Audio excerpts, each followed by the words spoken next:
Christmas has come early. Art the Clown is back, he's dressed as Santa, and he's got a whole sack full of murderous presents to deliver. Since we loved the last one, we couldn't wait for this, so come join us as we discuss Terrifier 3.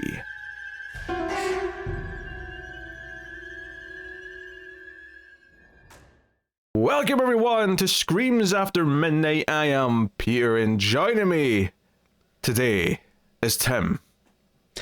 Oh, it's a Terrifier Christmas. They wrote their own Christmas song for this, Tim. I don't know if I saw that coming. I did not know. Then again, they did the whole Clown Cafe song last time, so I guess it's not that outrageous. Huh? They've had a new song not the first movie, I guess, but yeah. Now I'm just expecting there'll be an Easter song or something in the fourth one when it eventually comes around. But yes, welcome everyone. This is a horror movie podcast, and we're here today to talk about a brand new release, which was something we've not been doing too much this year. We've been waiting for things to hit VOD and whatnot. Mainly because Tim's got like a whole litter of children that he's shepherded around. Yeah. But I badgered him because I really wanted to do Terrifier 3 when it came out, and thus here we are, just after opening weekend, to talk about it. This counts as your Christmas present, so. I'm okay with that. I'll accept this as this year's Christmas present, Tim, but I'll be expecting something big next year, though. Oh, I got something in mind. No. It's not a copy of Hellboy the Crooked Man on Blu-ray. I don't want that, Tim. Okay. just for the record. But yeah, so Terrifier 1 and 2. One of the funniest things about doing this franchise is that when we did the first one in 2019, right? The first one was a year old at that time. And it was such a small, micro-budget movie that it picked up a little bit of buzz, like, on the internet, but it was very, very tiny. Didn't even get a theatrical release. Second one was meant to get one weekend of a theatrical release and ended up doing much better than it could have expected given its size, and ended up having almost a whole month in theaters, at least in the US, not worldwide, just the US, but still notable for what it was. And the budget was a little bit bigger, but not that much. Again, I almost forgot about that, and then I heard people talking about it. I was like, oh yeah, that's right, like it was supposed to be a one weekend thing, and then it was like the whole month. Like, that was crazy. Yeah, and then this one, again, it's still a very, very low budget movie. It's like $2.5 million budget, so it's still tiny in comparison to other movies, but it's like, I don't know, like 10 times the first movie's budget, so it's still like a big step up. And you can sort of see it on the screen, and this time it did get a release in multiple countries, because this is the first one that was out in the UK in theaters. And it feels like, this is like, it feels like I read a great post from the guy who played Shelley in Friday the 13th Part 3. Right, yeah. Because he's like a lawyer now, and he does like because I was on his Twitter page reading this post, like his pinned post is like advice to scriptwriters about the legal side of like script writing in Hollywood and all that. So yeah, he's all in the business. And it's an interesting follow, yeah. Yeah. But he was talking about how, one, the main thing he was talking about was that Damien, Leone, the director, and his partner, his producing partner, whoever it is, they were all, they shopped Terrifier around, I think, after the first one, or maybe after the second one, and most studios didn't even give them a chance, right? Didn't even consider picking it up, and the couple that did offered them less money than this one's already made at the box office, and they wanted complete full rights forever of the character and the franchise, and they control the sequels, and they basically said, we're not doing that. And so not only is this a success story because it's making more money than the last one, and it was number one in the box office at the weekend, admittedly not because there wasn't a lot of competition, but it's still kind of notable, given that the last one was only meant to be out for a weekend, and they own it. They own the rights to it. They have complete control over what the next one will be. It's a modern success story, and it's like the modern birth of a new horror icon who's grown almost over these three movies from something that barely anyone knows about to each time being bigger, to the point where I'm pretty sure, we're only a couple of weeks or a week and a half from Halloween or whatever at this point, and I suspect there'll be a lot of Art the Clowns walking around. We're kind of reaching that tipping point now. No, it's awesome. I think even like despite how you feel about the movies themselves, like if you're a horror fan, I think it's just cool to see like, these scrappy independent filmmakers that, yeah, like just kind of did this passion project for very little money, and just seeing it take off and just having like yeah, like so much of it feels like just a big middle finger to like a lot of like general Hollywood stuff, and they're just like doing it their own way, and it's yeah, and it's like paying off like tremendously. That's really cool to see.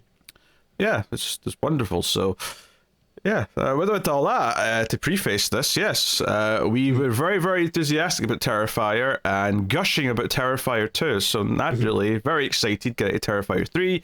Couldn't have been more pumped when they revealed it was set at Christmas. Sounded like a perfect place to take heart for the next one. So here we are. A little surprised they didn't wait until December to release it, to be honest. It could have done a treat. I guess it works for both Halloween and Christmas because it is still a horror movie. Yeah, I think it works out really well because you can obviously, like, a lot of people are going to want to see it because it's like the big horror movie, during Halloween season. So, you'll probably get a lot of, butts in the theaters for that. But then, if you release it on VOD or something around Christmas time, then it's like, oh, hey, here's like a new big Christmas movie to watch. So I don't know if that was a part of the planning or something, but I can see that working. Yeah, I could see that of at least factoring a little bit into the thought process, is that they kind of get a put. I wouldn't even surprise me if it comes back to the theaters for one weekend in December. Oh, sure, just as like a, hey, you get one last chance to see it again in theaters. Go out and do it. So yeah, I can see that. Plus, you've hit it big when you get Clint Howard in your movie. Spoiler alert. yeah, that's a spoiler. Clint Howard's got a cameo. Do you know, I actually almost like audibly cheered when he popped up, because I'm like, oh man, this is like such a, like, it's not obviously that impressive. Clint Howard, I'm pretty sure you could get in anything, but there's just something so like oh, like it's big enough now to have like cameos from like horror. He's not the only one either. There's another cameo that I noticed as well. But like I was like, man, this just feels like I don't know. Like, it felt like, oh, this is comforting. You've got a Clint Howard cameo in your movie in our year 2024, because of course we did. No. Yeah, I mean, I think it definitely fits like this type of movie. Like, I don't know, I wouldn't expect to see like Nev Campbell or something in it. But yeah, this is like right up, Clint's, chimney. Hey, never say never. Besides, sure. Does this instantly make it the best movie Clint Howard's ever been in? He was in Leprechaun 2, so that's a yes, is what you're saying. Don't worry, I'm sure he's been in. Yes, he had a small role in Apollo 13 because his brother made that. So I was just going to say that he's probably been in a couple of proper movies because he's related to Ron Howard, but but fair enough. Yeah, okay. All right. I mean, there's not really much of a premise to really bring up. It does follow on from the events of the second movie, which, that's the other thing about this, is that it is a proper like old school slasher franchise, and that there's kind of like an interesting mythology that's been built upon each movie. It's something we talked a lot about in the second one, because the second one really opened that door, and then this one kind of adds a little bit more to it as well. So we'll talk about that obviously more in spoilers. But yeah, Sienna from the second movie's back, as is her brother Jonathan. Obviously those are. But beyond that, I'll just save the premise for spoilers. I don't think we need to, it's Christmas time, art's killing people. Like, what else do you need to know, really? Yeah. So we'll get into the proper question. Tim, what did you think of Terrifier 3? So before we go into that, I will just do a quick little theater report. Okay, very good. It's been a while since we did something where we both saw it in theaters right away, and so I was pretty surprised. Like the theater I went to, it was fairly packed. And I went to like a 9:25 showing. There's another one at like 10 something, but that was even more full. But I had to sit like pretty close up front. I was in like the second row, which is not ideal, but it wasn't too bad. But then, of course, I had like 3 or 4, teenagers sitting behind me, and then they just would not stop talking. They had the cell phones out, just being really obnoxious. And this was all during, trailers and stuff. So The movie hadn't quite started, but I was just like, oh, God, is this going to be the whole movie? And then just like seconds before the film actually started, I've never seen this happen in real life, but someone, that works at the theater came in and they were like, excuse me, gentlemen, but you didn't buy a ticket for this movie. Is that I remember ripping your ticket for Wild Robot, so you guys got to go.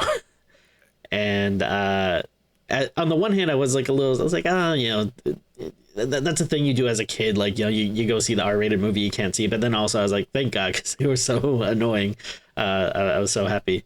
Yes, fate stepped in and saved you from that. Yeah, what's funny actually is they started a new thing. This isn't the first time I've seen it here. I think I saw it during the summer with a couple of movies. But they've got a new thing here because they always show obviously the age rating before the movie starts in the movies. They've started a new thing here, the BBFC, which is like RMPAA, where there's like a little thing that plays where it shows you all of the different ratings, and it's basically just it's like a 30-second, I don't want to say trailer, but like a little 30-second explanation of what the BBFC is, and you see like all the ratings come up, and then after that you'll get the card saying what the movie is. So in this case, it's an 18, right? Which is not even that common anymore. But Terrifier 3 is a hard 18, right? No one under the age of 18 in the UK is allowed to see the damn movie. But the audience actually laughed because when the little BBFC thing plays, it goes through all the ratings in order. So it came up with a big green triangle saying U, which is babies can see this rating. And the audience audibly laughed because it was like, this ain't a U. What are you talking about? We're here for Terrifier 3. So I thought that was funny. Yeah. Yeah, and then that was kind of one thing I was wondering, because I was like, oh, like are people like that hardcore about like, oh, like you can't get into this movie or whatever? But I wonder if it's like, oh, well, maybe this is one they were cracking down on, like, okay, we really can't have like kids sneaking in and seeing this, like we don't want the complaints or whatever. But so regardless though, it's funny on the Friday that I saw it, I also watched the first two movies, during the day. You had a good day, Tim. Hey. It's probably way too much art for like anyone, like any recommended sane person. But it's interesting. So I think you're a bit more of a fan of the movies than I am, but I still like them quite a bit. I think like the first one's like, it's pretty good, but I wouldn't say it's like my favorite or anything, but I was really impressed with the second one. And I do feel like they just kind of keep winning me over more and more, like with each one, which is to say I just had a blast with this one. I don't know if I liked it better than 2, but I think it's definitely on par, if not maybe a little better. I don't know.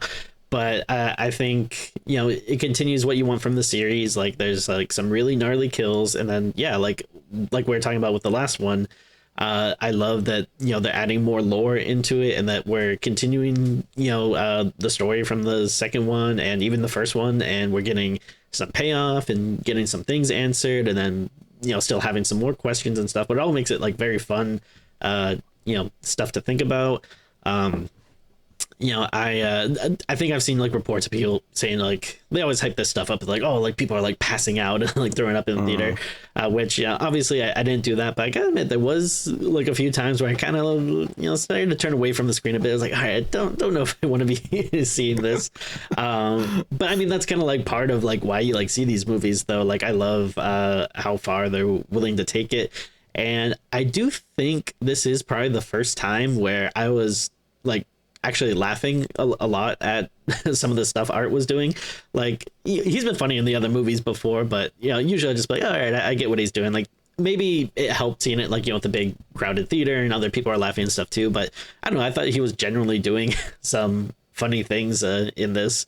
And then just the whole Christmas setting, it's only the third movie, so it's not like they really needed like a fresh new take or anything, but it just makes it like, be like, oh, hey, this is cool that they're, just not like trying to retread the same, exact movie from last time or whatever.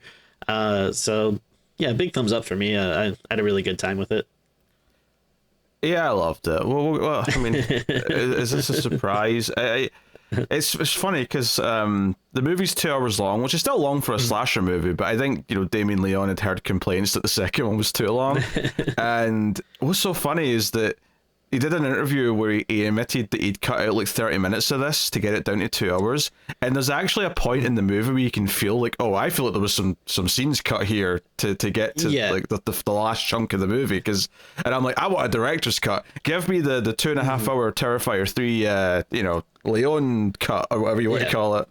Yeah, I mean, we'll talk about it in spoilers, but there is one part towards the end that I thought was kind of jarring that I was like, oh, like it feels like we're skipping over stuff. Yeah, I saw other people say this because I just had a quick look after I saw it, but I legitimately thought one part was going to be like a dream sequence. Yeah, a dream sequence. I legitimately thought, oh, this is where character's going to wake up because we're kind of it had that feeling to it, and I was like, and I was actually thinking during the scene, oh, am I going to have to complain that while I'm loving this movie that it did the bullshit dream thing that annoys me in movies. But then it just kept going, and I went, "Oh no, this is all just happened. Okay, all right, we're just here now. Okay." So I suspect that's where a lot of the material got cut, was in that section, and I'd be very fascinated to see a longer cut, because he did say it was footage they shot. Like, he also like took out pages of the script as well, apparently, but like they did shoot stuff that they cut out. So with a bit of luck, maybe we'll see a super cut for Christmas or something like that. But but interesting to see. But it's such a wild thing to compare this to 2, because I love 2. I gushed about 2 when I saw it, and I feel like the thing that's really hit is that I really like 1, because I rewatched them both as well, not in the same day, but I over the last couple of weeks I watched the first 2 again, and like 1 definitely doesn't have as much like funny stuff in it. Like, it still feels like art, and it still feels at the start of the franchise, and you can sort of see all the beginnings and whatnot. And it's not even technically the beginnings, because All Hallows Eve and like short films that he did and whatnot. Like, it definitely formed over time. But like, 1's a really solid, nasty little movie. Like, Art's very mean-spirited, and he's mean-spirited in this as well. And they take that places. But it does kind of feel like 1 is like this great little proof of concept, and then 2, 3, and potentially 4 is like the trilogy. Even though 1's still essential from like a following Art's story, but because Sienna's not introduced till 2, and she's such a big part of the mythology, it does kind of feel like 2 and 3 and 4 are like the trilogy, and 1's like a prelude to the trilogy kind of thing. That makes sense. Yeah. But the kills were fantastic. Arguably, they are the best that it's been. And like, I'm not saying any single kill tops the bedroom scene from 2, because that's a tall order. But I would say that there's a lot more consistency in how great the kills are in this. So it does kind of feel like they upped the game in that a little bit. And you keep waiting for, okay, how are they going to top what they've done already? With what's next. Like, really, I mean, at this point we've seen him use all the normal weapons and like hack bits off and like, hack into people's heads and whatever it is, and somehow they kept finding new ways to make it feel fresh throughout the entire movie, and that is special. And yeah, I think the Christmas vibe does that a lot as well. There's kind of a I don't know, there's like a homeliness to it, especially since so much of it is kind of set around like, the family Christmas home and all the lights and all that. Like, there's a lot of like it comes up quite a bit, and obviously you've got all the Santa stuff and Art dressed like Santa for a good chunk of the movie. So so in some ways I think this is better paced than 2, because it is a little bit shorter, but at the same time it has that jump where it feels like some material was cut out, and I'm like, you know what, just give me the cut that's the same length as 2, let me see what was in there, because I want more. Like, well, I objectively think the pacing is probably better keeping it to 2 hours or less. I'm still loving pretty much everything they're doing. I just want to see everything they did. Sure, so it's a good problem to have, all things considered. But I mean, I feel like there's very little times that we have the complaint where the movie's not long enough. Like, it's usually the opposite, where it's like overstuffed, and it's good to be like, oh no, we actually want more. Yeah, I think something I appreciate, and it's especially true in this one, but it was kind of true in 2 as well, is that you'll have Art doing these antics, and you'll almost get these like short films of Art doing different things, as it builds up to him interacting with more of the main characters. And then, but you'll also be developing the story of Sienna and like her supporting characters throughout as well, and they feel kind of separate to a point up until. And I actually kind of like that because it kind of really makes it feel like we just get to know the character better, and like, because Sienna to me, in both 2 and 3, doesn't just feel like a typical like slasher movie heroine. She's not just like the character who's going to be the main victim that's going to like fight back at the end. It feels like there's a lot more going on with that stuff. And understandably, she's a little bit traumatized from the events of 2, so she's, you know, a bit messed up, you know, and mentally speaking at the start of this movie, which makes sense.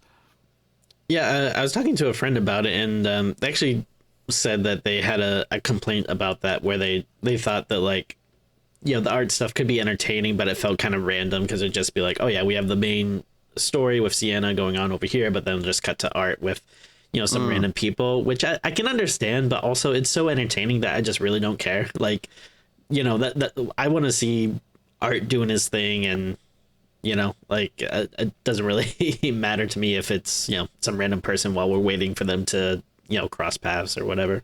Yeah, there's a little bit of a through line to it. You can kind of see how it builds up to what eventually intersects them in the movie, but yeah, I mean, it is effectively a bunch of like almost like segments where we get introduced to a character and how art interacts with them and how it sort of ends in their demise, pretty much.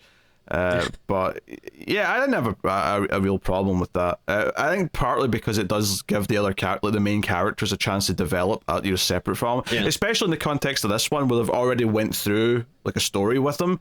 So for them, he's this kind of specter that's lingering in their heads, and like, you know, this fear of him coming back like is there. So you're kind of like building up to that.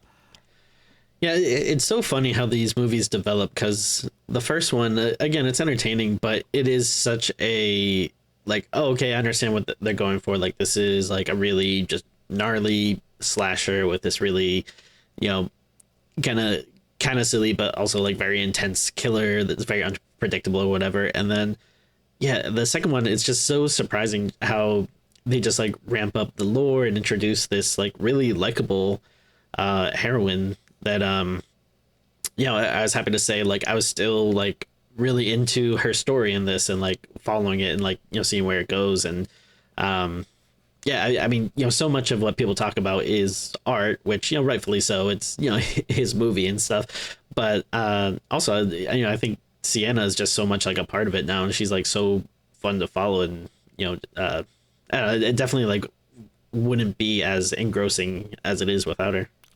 Yeah, it's a testament to just how good the ideas were in 2, because at the end of 2, it felt like that you couldn't not have her back. Like, she had to come back. Like, she's part of the mythology and the lore now. She had to continue on. Whereas there's no one in 1 that you had that feeling about, other than Art himself, obviously. There's no one in 1 that I mean, there is actually one character who has came back in 2 and 3, which we'll talk about, but it's... Yeah, we didn't need anyone else from that first movie to continue on, but with 2, you absolutely did need to keep her afterwards. So, yeah, and I you know, there are some people who don't really like the lore stuff. They don't really care about anything that's on her side of the plot, which, I mean, I guess I can sympathize with. You're there for the fun art stuff, and the rest of it's not clicking with you. But I think one of the things that impressed me so much about 2, and it continues into this one, is just how much I'm into the lore and how much I'm into like the 100%, the breadcrumbs of like, okay, this is what is actually going on. This is what art is. This is what, you know. I don't want to say anything. I don't want to spoil anything because we're on spoilers. But like, just all that stuff is just making everything a little bit more interesting to me. But we still get to have just tons of scenes of art just being like a phenomenal. And they add something to the lore in this one, especially that I really like about like that, which I'll we'll get to. We'll probably start with that. Actually, I'm probably too excited to talk about the lore when we get into spoilers. Sure, yeah. But no, I'm always surprised like how into it I am. Yeah, because it always like too when you think about like I don't know, like other slasher movies, like I don't know, like they plenty of them have like lore and stuff, but like a lot of the times it usually feels like it's just kind of like a quick like campfire story, you know, like it's never like this thing, but I don't know. It feels like kind of like big and epic, like in these movies. It does, yeah. And honestly, the potential fourth movie, which I think I heard Leon talk about a 4 and a 5 at one point, but the last I heard him talk about 4, it sounded like 4 might be the ending, which would be the first time a horror franchise has claimed to end at 4 and then like Very continue true, anyway. yeah. But I suspect that 4 could be the end of the Sierra story. Like maybe Art will come back in some form because we want more Art movies, but like that'll be the end of this big epic story that these 2 movies have been telling. I mean, especially if they keep just doing better and better, like in terms of like box office and stuff. Like it'd be hard to see them wanting to end it there, but we got to do, at this point I trust him though. Oh, for sure. We got to do Art and Space at some point as a separate fun spin-off. Yeah. Absolutely. Yes, actually, because he goes back to his lair in this movie, right, which is it looks, I think it's meant to be the same lair that he had in the first 2. It was just kind of where he was setting up his weapons and whatnot. And I was thinking, this is like his back cave, and I thought for a second, I paused and went, this is his art studio. That's what we're calling that. That's what I'm calling it anyway. Love it. Yeah, I mean, as far as like other things to mention, spoiler free wise, obviously the gore effects are phenomenal. Arguably, I don't even think it's arguable. I think they're the best in the series. Like the budget, while still very small, went up again from 2, and I think you can see that in all the effects they use. The movie's also wider, and even it almost felt they did like a reveal of that in a weird way, because the opening signature entertainment logo was like 16:9 or whatever ratio close enough to that, and then the second one actually sort of like it started off in that ratio and then widened. Is that almost like the Simpsons movie where it was like, hey, we're not 16:9 in this anymore, we're doing the full wide 2.41 ratio. Which I'm sure most people don't care, but it was a curious detail to me that this went with a wider aspect ratio. It's like, oh, we're bigger now, we're more cinematic, things are getting more epic, so we're going wider. Yeah. But performances, I think one of the critiques of the Terrifier franchise is that there's usually a little bit of ropey acting. I actually think it adds some charm, to be honest, in the first 2. But yeah, I mean, maybe I'm giving it too much credit, but even when there is stuff like that maybe might be seen as a negative, like to me it all kind of feels like, oh, like this is what you kind of expect when you get into like an old school slasher franchise and stuff. Like all the franchises we love, like Nightmare Friday and stuff, like they don't always have like the best actors in them. Yeah, absolutely. So like I think most of the main cast are pretty solid here.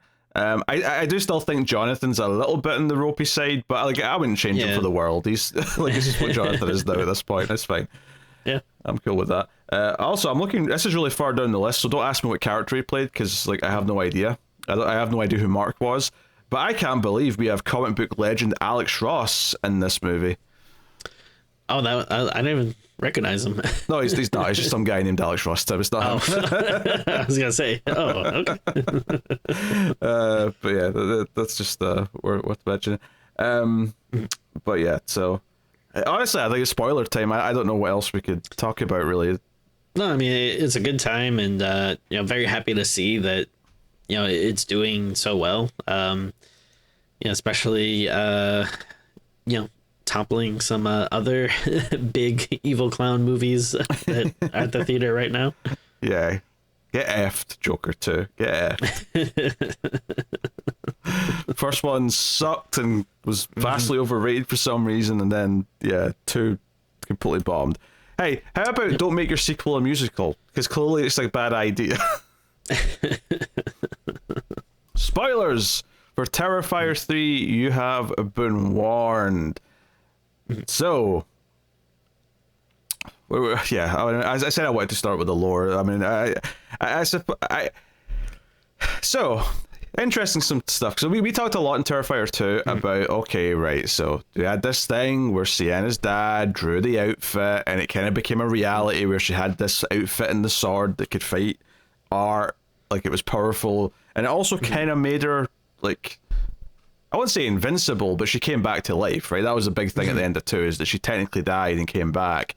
And I went on a whole little like snobby rant about how this is like a meta thing about horror movies and how it's made the literal thing happen where both the killer and the heroine are both impossible to kill in the way that Laurie and Michael are impossible to kill, but at least for Laurie's side of it, it's not really meant to be that. It just kind of is. She keeps coming back somehow. So I went on a whole thing about that last time, and we talked about who the dad might be and all this. Like, is he just Art to take over? Did Art just take over his body? I don't think that's the case now, because we get to see the dad in this movie and he looks nothing like Art. So that's worth mentioning. But the core idea, though, that he somehow could sense this bad stuff was coming and designed this character for his daughter to be able to fight back against the forces of evil. And in this movie, they interestingly kind of like frame it as everyone thought he was mentally ill, because he would have these episodes where he'd see things, and we sort of see that a little bit in the flashback when he's talking to young Sienna, where he has like it's almost like he's seeing the future. He's like he's having a quick flash of like seeing like his daughter's death and like Art the clown, and he's giving her this outfit, he's drawn her this sword, and he gives her the sword so that she's able to fight. So that stuff is still all here. Like, that stuff is still kicking and is part of this, and it's said a little bit more explicitly out loud, where Jonathan at one point like says to her, Dad built you this, he gave you all these things so you could fight this. And Sienna even kind of admits like, some power, what you want to call it, God or the forces of good or whatever, sent messages to their father to prepare someone, a warrior, the counterpoint. Do you know what it is though? She's like, it's a lot about, we did Omen 3 recently, and how you got Damien and like the second comings arriving to fight Damien. Sienna's the Jesus in this like comparison. Sure, yeah. Right, she's the one who's here to fight the Antichrist, which is Art the clown. Although it's basically like the good guys or whatever being like, hey, how come you get to have like this big powerful bad guy? Like, we want someone on our team. Although technically it's not Art the clown that's the bad guy in a way. Yeah, which that's is interesting. It's the new wrinkle. And this is the part that's really fascinating here, because obviously when they started talking about this idea, the Victoria, the survivor from the first movie, who then killed the news reporter at the end, and then of course gave birth to Art's head at the end of 2. They mentioned that she is now the host for whatever demon or demonic entity is around. But the interesting part, though, and Leone kind of confirmed this in interviews, and I guess is all stuff I saw after I watched the movie, is that, so in the first movie, Art the clown is just a guy. He is just a serial killer. Okay, that's what I was thinking, yeah. And he gets resurrected at the very end, right, in the morgue, and the lights flash and something supernatural happens.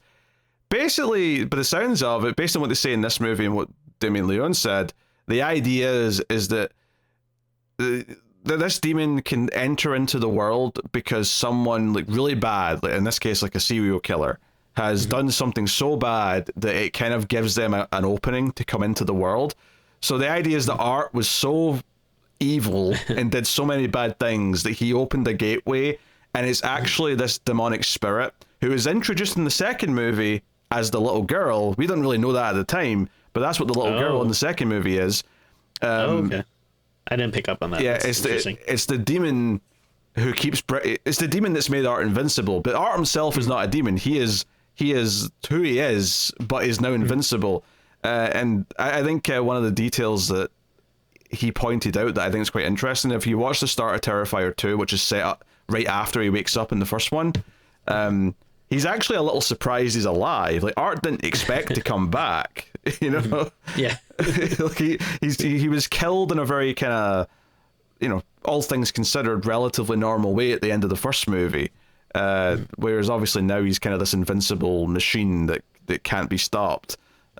So super interesting stuff. The idea is that the little girl is the demon, and that she now is inside Victoria, right? So, and again, this is a detail that I did not catch, and maybe I will now because I've seen 3.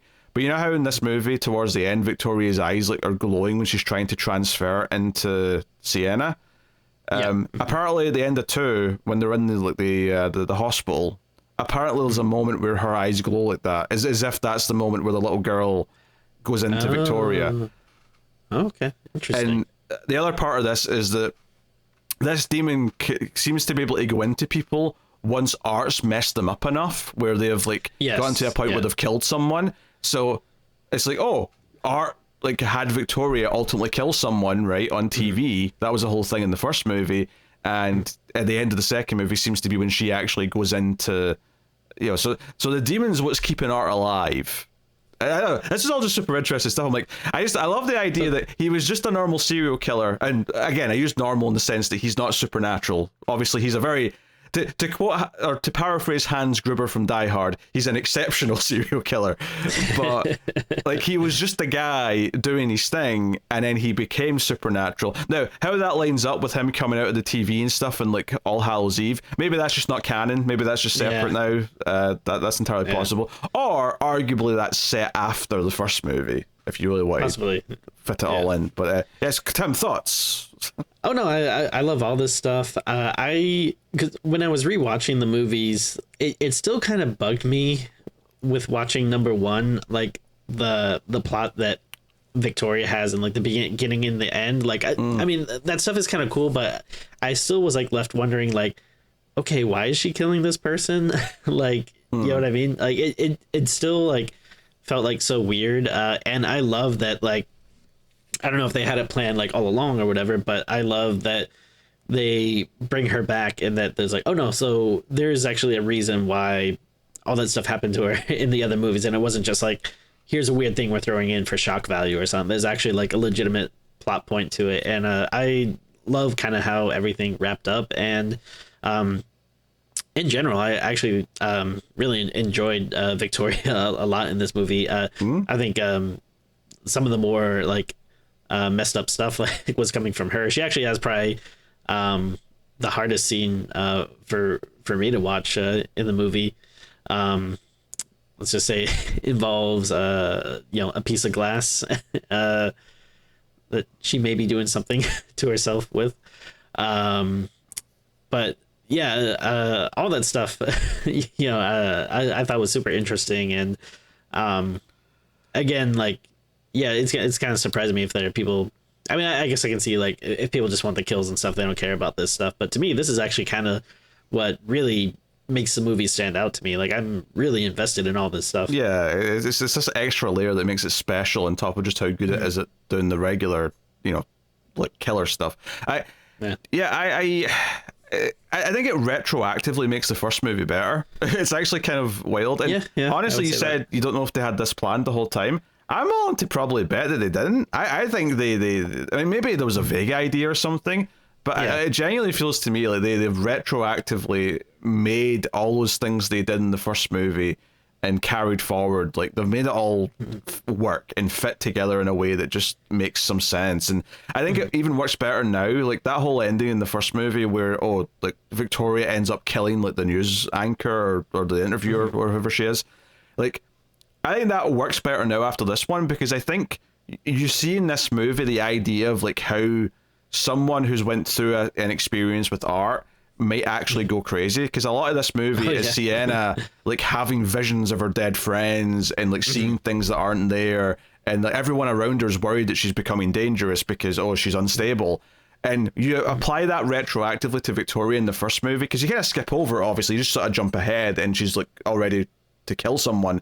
But if you apply what we're seeing with Sienna to that, you can see, Sienna could have went this way. It feels like she's battling that kind of, not temptation, but that trajectory in this movie. So retroactively, it actually kind of like gives you an example of it happening and sort of understanding it in a better way.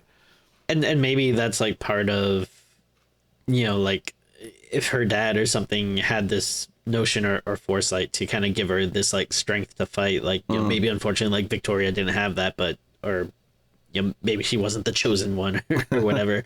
But yeah it's interesting. And it also in some ways it makes sense as well why Sienna and Art don't cross paths until the second movie, because in the first movie he wasn't tied to this demonic force thing, which is what Sienna's really the rival of in some ways.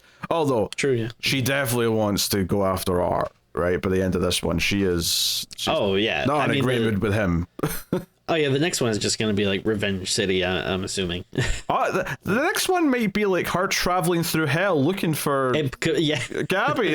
We might be going from like a $2.5 million budget to a $50 million budget the way that they've set up the next one. But you know, we'll see what they do with it. But fascinated. We'll get into everything. But I wanted to start with the lore stuff just to sort of contextualize like all the crazy stuff we're doing and how. Along with all the kills, I'm still sitting there watching and just being like fascinated every little breadcrumb we get of like, what's the lore here? What are we doing? Oh, and yeah, and I think that's another like testament to it as well, where I think they dish it out very smartly, where like, yeah, it would just be a little bit more boring if you just got like big info dumps or like some research scene or some character being like, oh, blah, blah. But I don't know, I actually think stuff like the flashbacks and the little hints here and there. And I like that we still don't really know everything, but we kind of have to put it together ourselves. Like it kind of makes it feel a bit more rewarding with this. Yeah, like I don't know like where it could go from here lore wise. It feels like they've kind of established everything we need to know, unless I'm forgetting something that feels like a big huge question mark. But I'm sure there's probably something they've got up the sleeve for Terrifier 4 to like expand it a little bit more.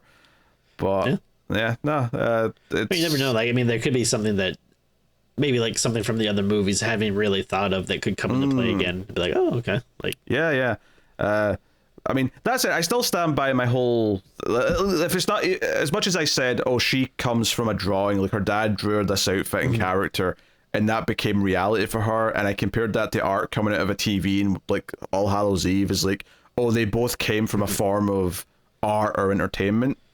Even if that's not literally what's going on, I think thematically it's still a thing. It still like ties into the themes and what I was saying last movie about how it kind of becomes representing like these like characters in horror movies, and you know, art being this kind of like, okay, this is a modern slasher movie villain and he's kind of playing on the tropes of all of those, and Sienna's kind of the modern final girl who's playing on the tropes of all of those. Like I still think that's thematically there, even if that's not literally what they're going with here with like, oh, they always come out of some form of art in some way. But regardless, super fascinating, was super into it.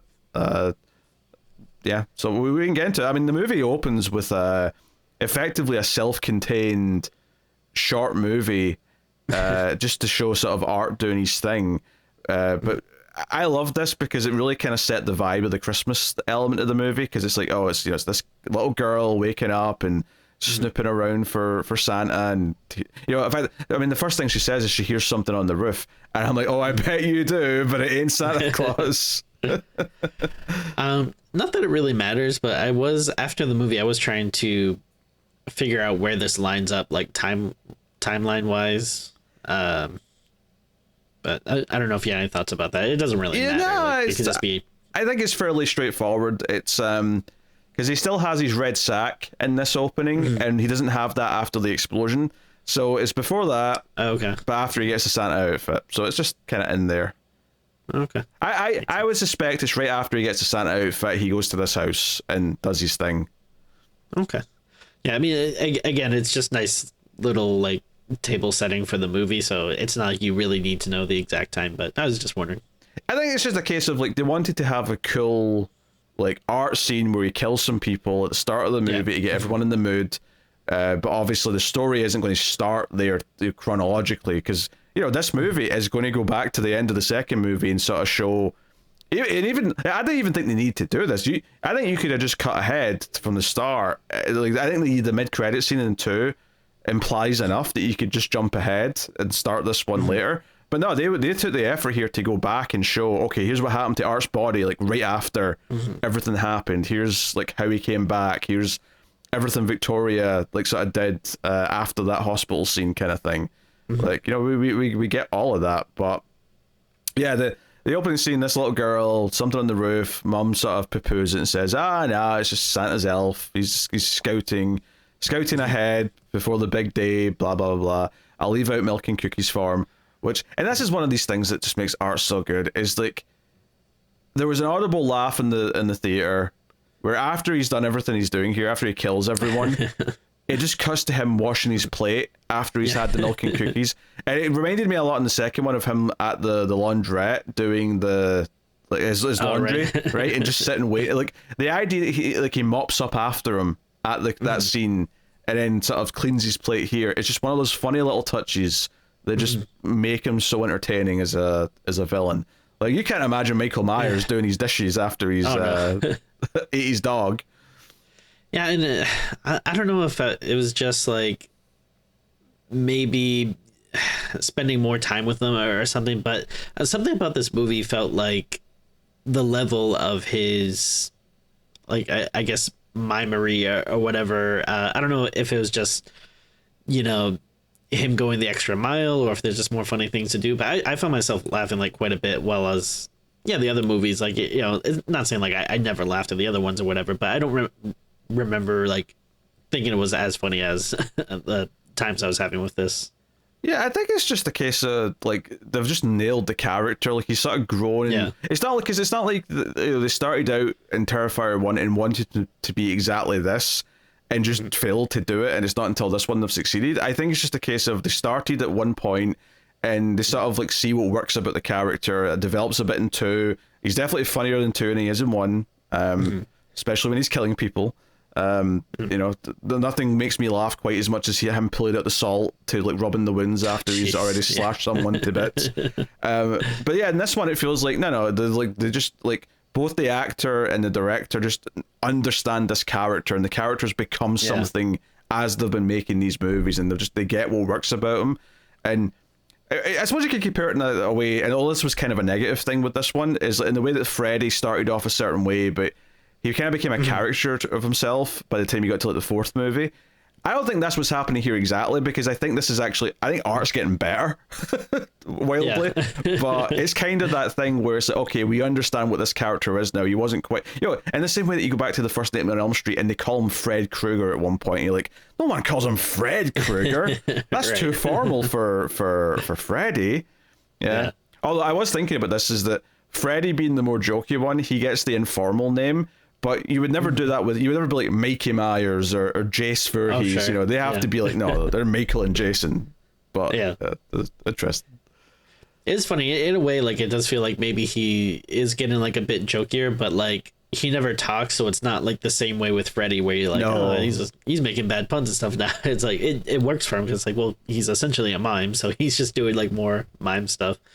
Yeah, and it works for contrast as well, because when he gets kind of angry looking, it does kind of feel like, oh no, he's upset. Oh no, like, for sure. He gets to emote, you know? And I think one of my favorite things he does in this movie, despite all the violence and overly brutal things that he does, my favorite thing about art is that he can be petty.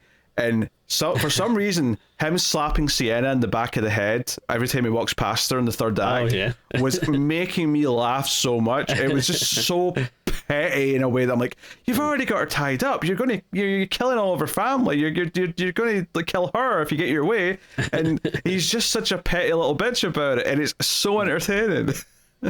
I mean, we'll get to the scene, but I think like one of the things I liked the most was just finding out like how big a fan of Santa he is. Oh yeah, like, so good. Like, it was great to see him like, oh, he's like a little, like, he's this ruthless killer, but like he's acting like a little kid like that just met his hero or something. Oh, so good. Yeah. So yeah, the opening kills then, which I've been trying to get to. Right. Yeah, I mean, obviously they do a thing where they sort of play it close to the chest a little bit, where you see him walking around from behind, but they don't show it. Obviously, we know it's art, but you know, you're teasing the audience a little bit. You're giving a sense that he's walking around as Santa. And I was actually thinking, because this little girl kind of like, I mean, it's implied at the end that he kills her too, but like I thought, oh, maybe she'll survive. And does that mean she's going to grow up to be like, you know, the new Silent Night, Deadly Night protagonist because she watched Santa kill her whole family? Like I could see it. But he's stalking around. We see him go into like the bedroom of the brother, and we don't see it. And this is what this movie, like, he's even more ruthless because he kills so many kids in this movie. And obviously there is a line where they don't show it as much as they show it when he's killing adults, right? right? It's off camera. You just hear the axe. You see body parts later, but you don't see the actual cutting up of the child. I feel like they decided, whether you agree with it or not, that's where the line is. You can't cross that line. It'd be too much. But yeah, he goes into the bedroom and he hacks the husband with the axe. The wife is like, "What's that noise?" While she's sleeping. Yeah, it's like, "Oh, what's going on?" And she sort of turns on the light, sees blood on her arm, and Art's just pointing and laughing at the corpse of the husband, which he just keeps axing more in the face, and you just see like the wound go deeper and deeper. Although her demise is even more grisly, to be honest, because she does run away. She sees her murdered son.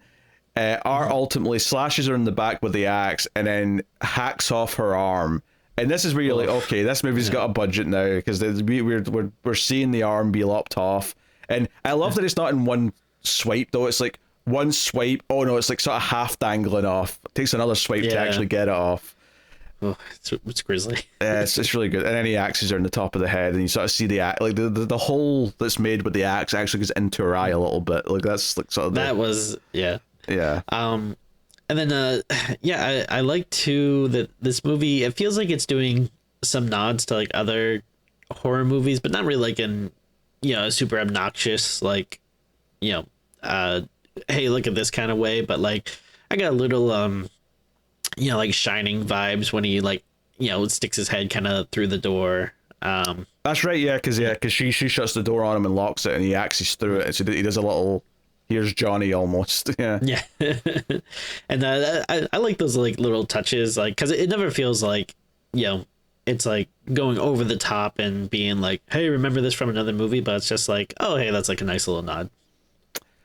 It feels like the sort of thing Art would reference.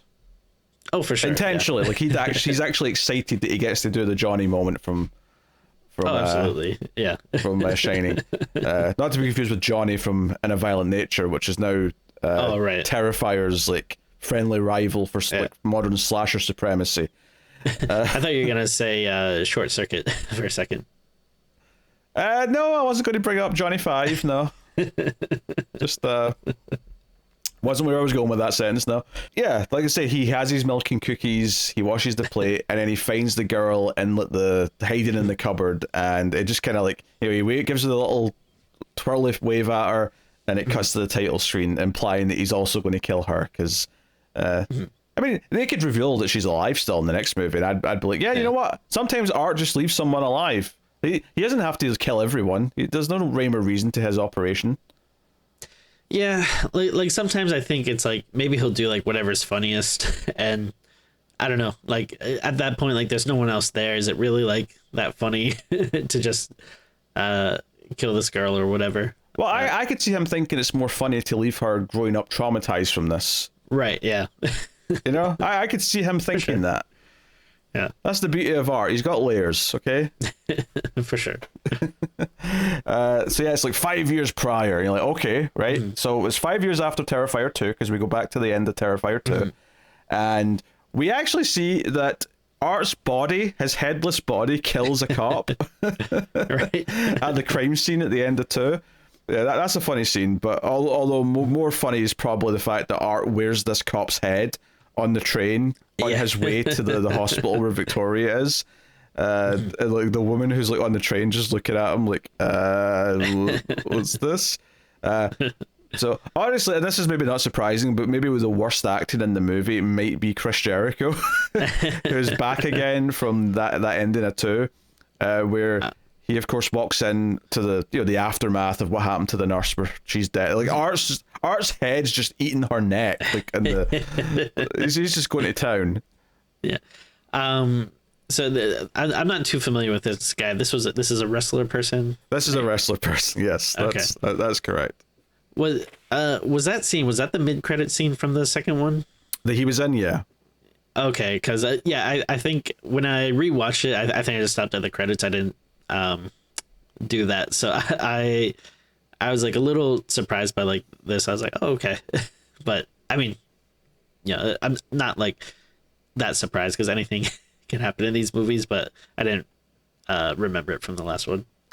Yeah, he walks into everything, and it's his shocked reaction at what he sees that I was like, oh, you're not an actor, like the way everyone else is an actor. You're doing this over the top shock face, but it's got a little bit of charm to it though.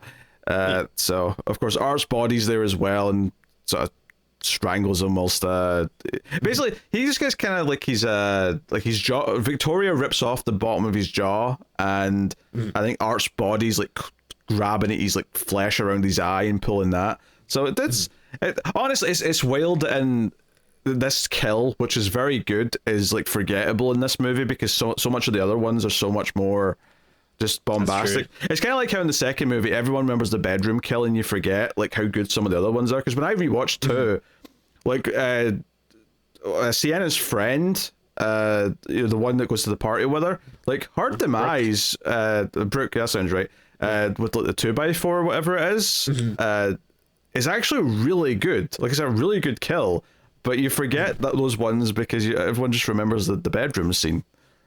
Oh yeah, no, it's so notable. But yeah, I mean, Art never really half-asses anything.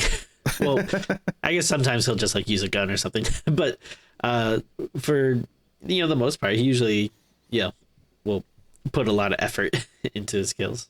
Oh, for sure.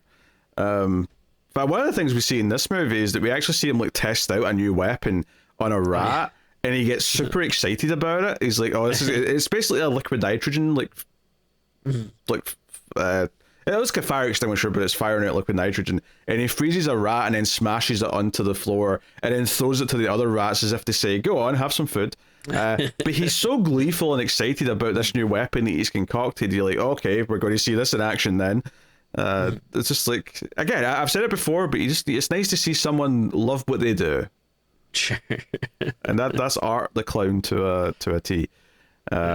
So yeah, Art and Victoria retreat to where he, like his base, his art studio, and seemingly they just kind of like power down for 5 years. Yeah, like he just sits in the chair, and obviously when we see him and 5 years later, he's still sitting in that chair covered in cobwebs, and she like slits her wrists with a piece of glass and just sort of like goes to sleep in the bathtub for 5 years. Yeah, so I was wondering if there was a reason why she does that, or if it's like, I don't know if like there's still some essence of Victoria, because I think she says something at some point like she's making me do this or something. I don't know if like slitting her wrists, if that was kind of like the last step to just whatever was left of her soul or whatever, getting rid of it. I don't know. Or arguably that's Victoria just trying to kill herself with the last bit of like control she has, so she's trying to end it, kind of thing. I love the way she looks. Like it's so like over the top and gruesome. It actually like a lot of her stuff reminds me like it feels very Evil Dead to me. Like even the way she speaks, it's kind of like Deadite-ish, which I love. I think it makes it very effective and creepy and stuff and gnarly. Yeah. I'm unsure exactly why they go into hibernation for 5 years. But I kind of trust that there's probably a good lore reason for it, and I'm just curious as to what it is. But it definitely never occurred to me as I was watching. Okay, why? Wait, because it feels kind of random if it's just the two guys that come to the house, wake them up because they're there.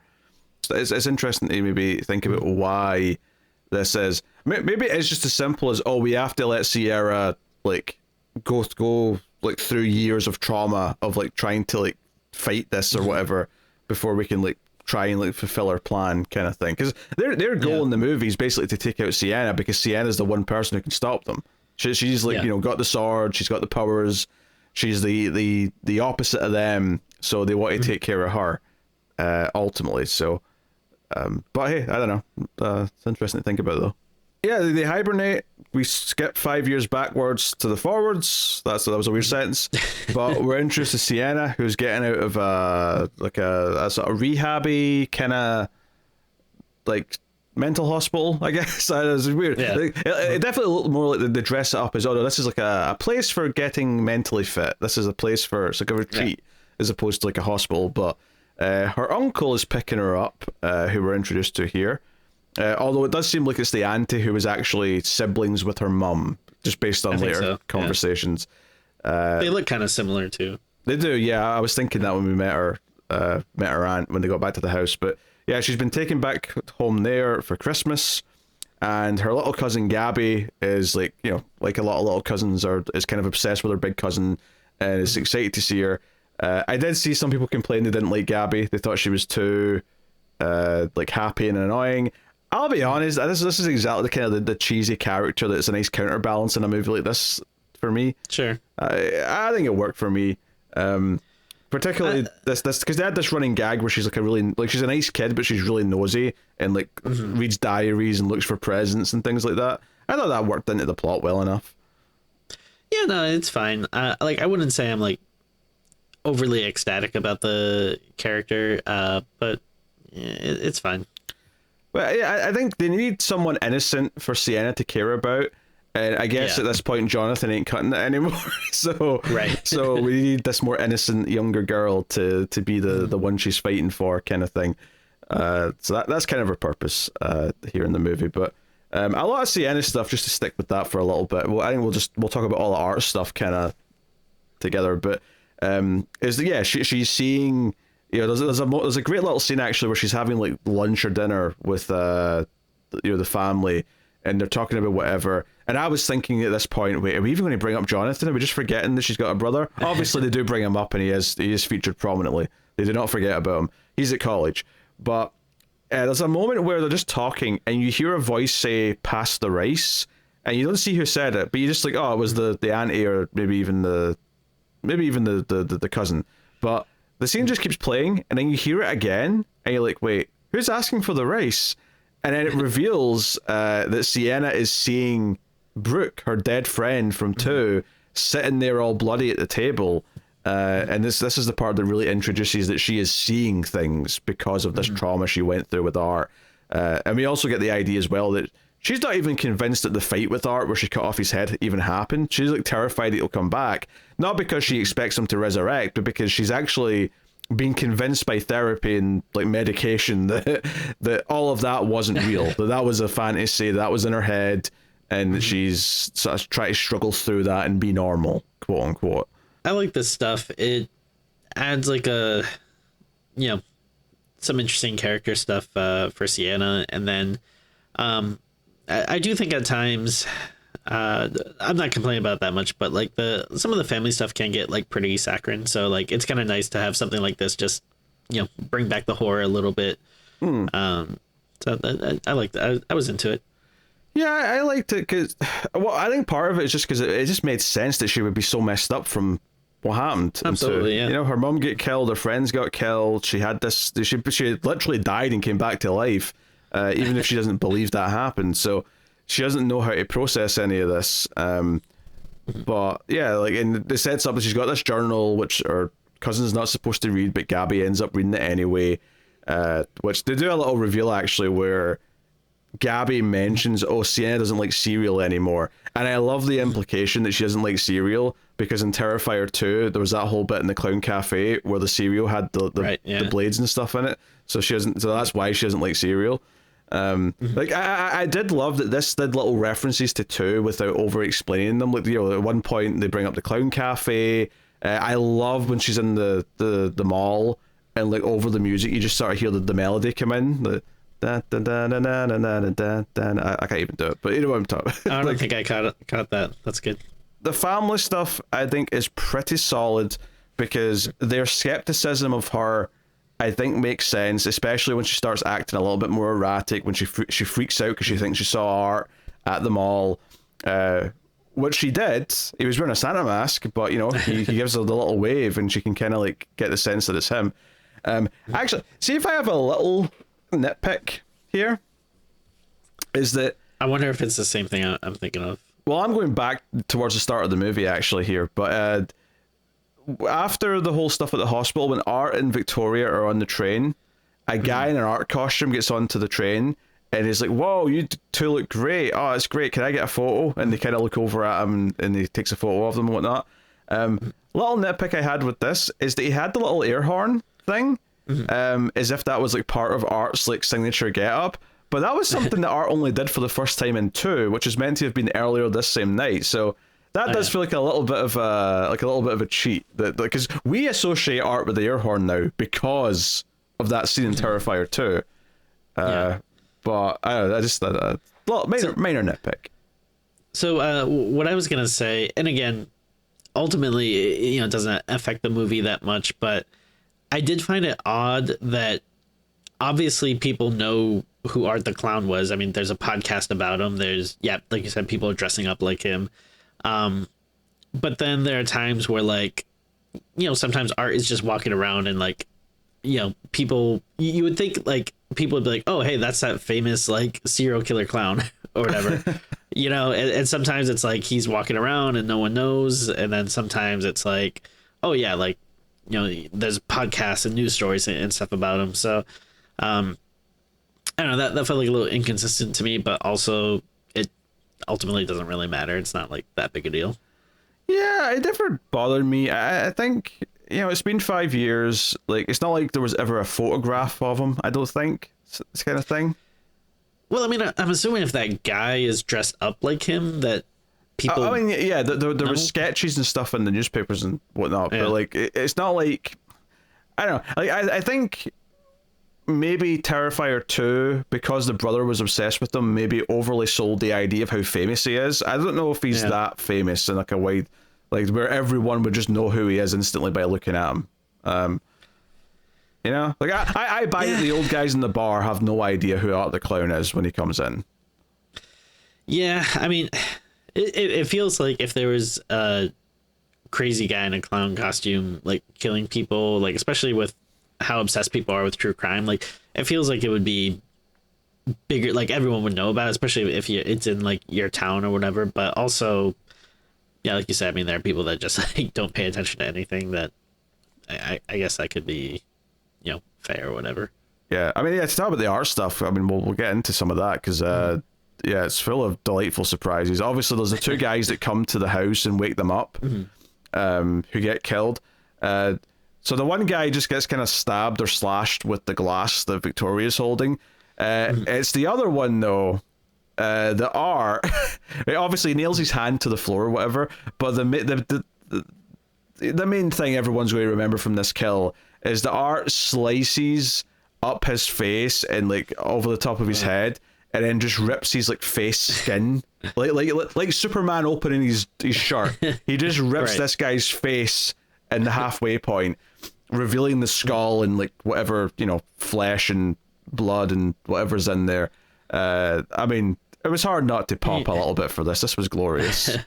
He kind of deserved it, though, because I feel like he kept going up to him and, like, waving his hands in front of him, like, hey, like, you okay? Like, are you real? Like, after a while, I was like, dude, like, get out of here. Like, come on. Tell me, I'm sorry, you're saying this guy deserved to be killed, never mind in this fashion, because he was showing concern for a human being that was sitting in a chair?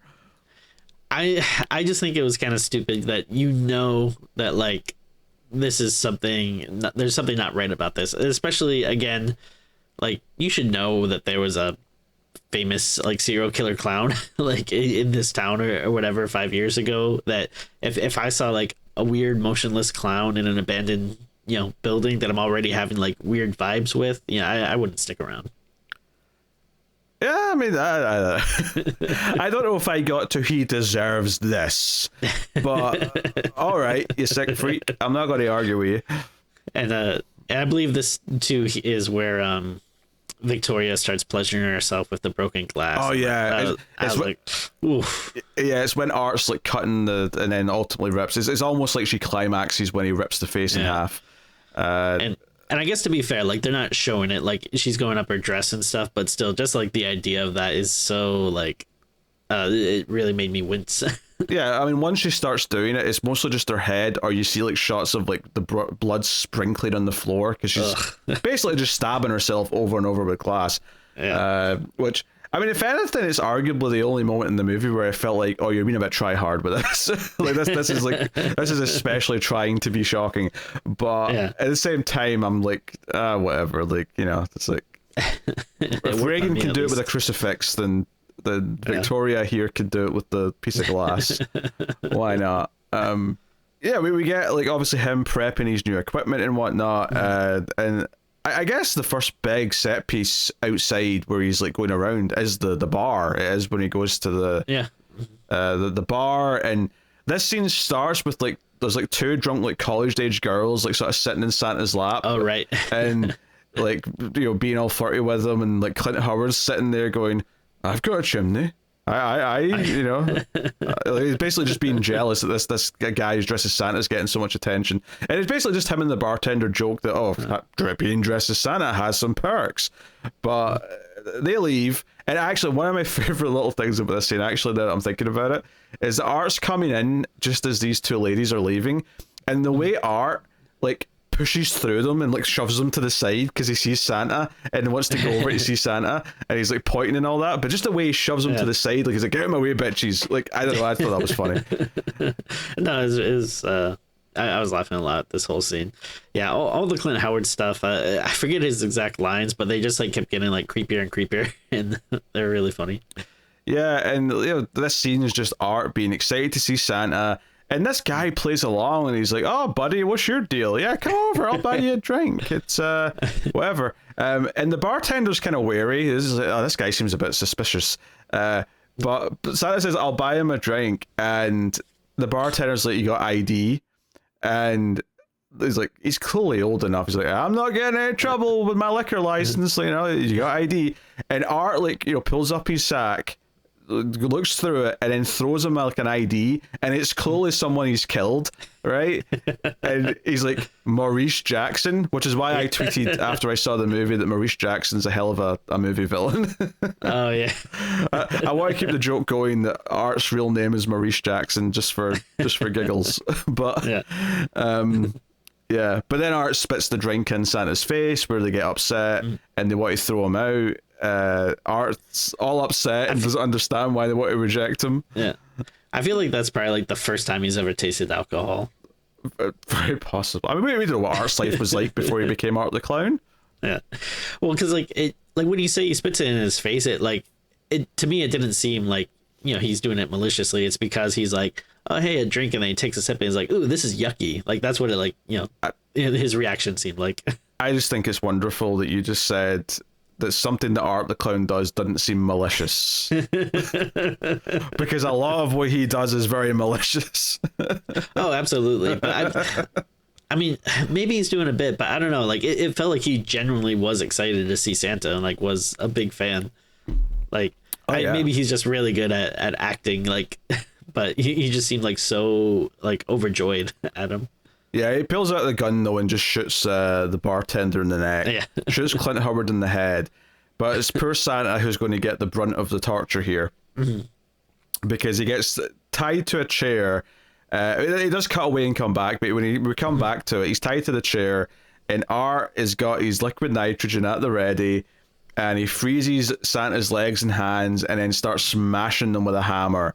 So what's so fun about this is that, we've seen him like hit people with hammers and axes. We've seen him like cut into flesh. That's kind of old news at a certain point.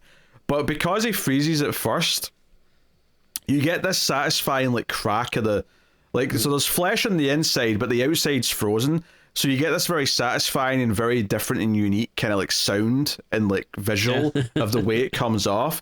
So I was like, oh man, you actually thought of a good way to freshen up him just hacking off some limbs, because it actually feels very different because it's like cracking like porcelain before you get to the flesh. So I was like, this is a fun little idea.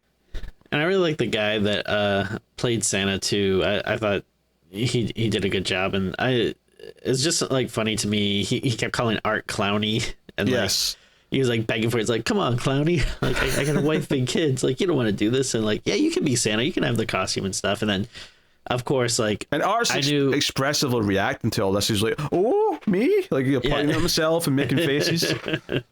And then, and I knew like the instant he said it earlier, I knew like that was gonna be his downfall. But like before this goes down, like Art tugs at Santa's beard and he's like, "Oh no, like this is a real thing. Like like Santa has to have a real beard." So I was like, okay, well he's obviously gonna like rip that beard off him at some point. Yes, which he does here at the end of this. And what's wonderful about this is that he actually rips off. Well, he doesn't rip off. He freezes Santa's face and he smashes that with a hammer and rips off the beard. So we get to this point where most of his face is missing. But Art like leans over and takes a carrot from like a fake snowman that's like here for decorations, and he puts the carrot into Santa's like bloody face. But my favorite part of it is that one of his eyes is still moving. He's like, one of my favorite things about Art the Clown Kills is that there's so many of them where the people should be dead, but they're just alive enough to still be aware of the last thing that Art does to them, and this is one of those moments. Yeah, he's like the like last horror person that like you would ever want to be killed by, not just because like the kills themselves are like overly brutal, but just because it seems like you're always left alive like for way too long. Yeah, just this idea of like just like most of his face is missing, but there's just one eyeball still moving as he does this is great stuff. So this is how Art gets his Santa outfit. We get like a whole origin for it where he takes it from this guy dressed as Santa for Christmas. I presume his job for the season as being Santa, and this is how Art gets that. So and presumably it's that night where he goes to the house and kills the family. He's basically just stretching. He's like killing legs, you know. He's like getting back in the swing of it, as it were. So, and I guess the next time you see him really is at the mall, where he comes in, and when the mall Santa goes on a break, Art sees it as his opportunity to like replace him and, you know, come up with his sack of presents. And honestly, it's legitimately like surprising when the first kid goes up to him and Art's doing this thing where he's looking in the bag and he's making these faces like he's like, oh, you're never gonna believe what I got you. He's like, oh, this is an exciting present. I was like, okay, he's gonna pull out like barbed wire or something, like something demented. And he pulls out like a little doll, and it's fine. And then kids run up to him and he starts giving out presents to all the kids, and they all look like normal things. And it's not until after security comes and gets him and pulls him away against his will, where this one kid's got like a box and he's like, oh, I wonder what I got. And he's building up to it and he's opening the box. And I feel like Art the Clown does things that other slasher villains would never do. I can't imagine any of the other slasher villains setting off an explosion. Especially one that is like surrounded by children at a Christmas display in a mall. This felt like, okay, Art's just like his kill count is like skyrocketing, and he's adding a lot of children to it in this one. Well, would he be like the first horror icon that you could say like made the jump from serial killer to terrorist? Yeah, it's basically a terrorist act. Yeah, that's the thing, is when it's on the news later, Gabby says to her dad like, hey, was there a terrorist attack? And he's like, oh, I don't know if that's what it is, but I'm like, yeah, it basically is. And it's pretty dark, because it's just like there's just so many like kids and stuff like around this area, but I couldn't laugh at the like unexpectedness of this. Like, okay, yeah, like I wasn't expecting like a slasher. Like obviously like Art, you know, is gonna do whatever he wants at this point, but like I just never really expected a slasher to like set off a bomb. Yeah, I think it's this way around, where just a big explosion like hides whatever happens to the people, so you don't see the kids die in the strictest sense. You do see a couple of body parts afterwards though, lying around. Because why not? But all good fun. And this is also like before he does this is where Sienna sees him sort of wave at her. Right. It's almost like he has to kill to like gain power for a little bit. It's like, oh, we're getting more dark juice back in the system. I need more bad mojo. But after this, it's more about going after Jonathan and sort of like getting towards Sienna that way. This is where we have to talk about Jonathan and his roommate and his roommate's girlfriend, who we've got a podcaster in this movie, everyone. It's always our favorite character. Usually never in the best, shown in the best light. No. Well, no, because I mean, this girl, like, so Jonathan walks into his dorm room, and like his roommate and this girl are making out. Her name is Mia, and she like instantly is like, "Oh my God, you're Jonathan Shaw. You survived the clown killer." Blah blah blah. I've got a podcast. I do true crime. Could you be on my podcast, please? We could talk about what happened to you. And like, she's being kind of pushy, and it's like whatever. But obviously it gets really bad when she runs into both him and Sienna at the mall when like they meet up to talk to each other, and she's like, "Hey Sienna, could you be on my podcast and talk about how your how you're coping with the trauma. And Sienna just obviously completely breaks at this point. It's like, how I'm coping? Oh, I'll tell you, I see dead people all the time, and I'm, really, keeping on, and like basically like snaps at her. And my favorite part of this is that afterwards, when it's back to just like her and her boyfriend, Mia's like, I wasn't being too pushy today, right? I mean, if anything, I was doing her a favor because it's like therapy. Like, people have a right to know. And I'm like, oh my God, you're like the worst possible low budget Gale Weathers, where you're just justifying all of your bullshit, quote unquote journalism, regardless of who you're screwing over. She's awful. We don't see her like podcast co-host, but she seems like she might even be worse. It's like the little bit we see of her, she's like saying that Sienna might have killed these people. Oh yeah, we don't see her in person, but yeah, we see like a little clip of the show where she's like, "Oh, I bet Sienna killed everyone." It's only because her brother testified that it wasn't her going to prison. It's like, I wonder why they might not want to appear on this podcast. But no, like a couple of things about that. I thought it was a nice little like some character stuff where immediately I was gonna be like, oh, this roommate guy is just gonna be like the worst, but he's obviously a bonehead. But I do like that it seemed like he did actually care about like Jonathan as a friend and stuff. It did, yeah. You were kind of expecting that, Jonathan's just this hindrance to him because he's not a cool guy and he has to, work around him as a roommate. But he seems to want Jonathan to be social. He seems to actually suggest that maybe his girlfriend's being a bit of a pushy bitch when it comes to this podcast stuff, and it was kind of out of line what she did. Like, he does, like, obviously she seduces him into, like, wanting to help her, but, like, he does seem like more of a decent guy than you'd expect, which is why you can feel bad for him when Art completely decimates him a little bit later. And maybe, like, I don't know, is that probably, like, the standout kill that I think a lot of people are going to be talking about from this movie? But, yeah, a lot of people are talking about the shower scene is kind of the one that people are talking about. I think there's an argument for the face being ripped in half being... I mean, I guess the shower one lasts a lot longer, which is why people are maybe going to remember it more, but... Yeah, that's fair. And then another thing that I thought was kind of interesting is, when Sienna's freaking out, like, I think she says something like, you people are all the same and stuff. So, like, I kind of get the feeling that, like, maybe this is something, too, that's been happening, like, these past 5 years. She's probably been hounded for, like, interviews and stuff nonstop. Like, that makes sense, yeah. Yeah, that does make sense. Well, one of the things I liked about the Jonathan side of this, so...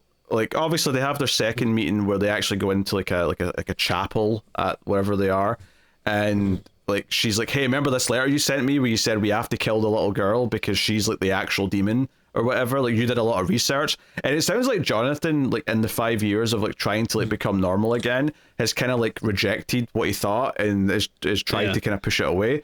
I think I really appreciated that when he's on his own again, after he has like his moments with Sienna and whatnot, like he does actually just kind of break down in his room and sort of hugs his pillow. And I'm like, you know what, I'm glad it's showing that he's not just okay, because he seemed like he was fine when we cut to him compared to her.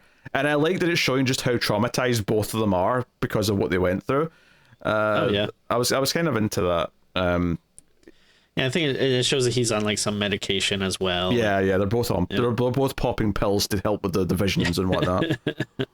It's just that like, he's not like in like an actual like a facility or whatever. He it seems like he's trying to move past it and live his life. It seems like he's at least outwardly showing better, even if he's still deep down still feeling a lot of these things and struggling in the same way. I just thought that went a long way to kind of just humanize him, but also make us sympathize with the fact that he seemingly has been killed, notably off camera, which is one of the scenes that I suspect was maybe cut.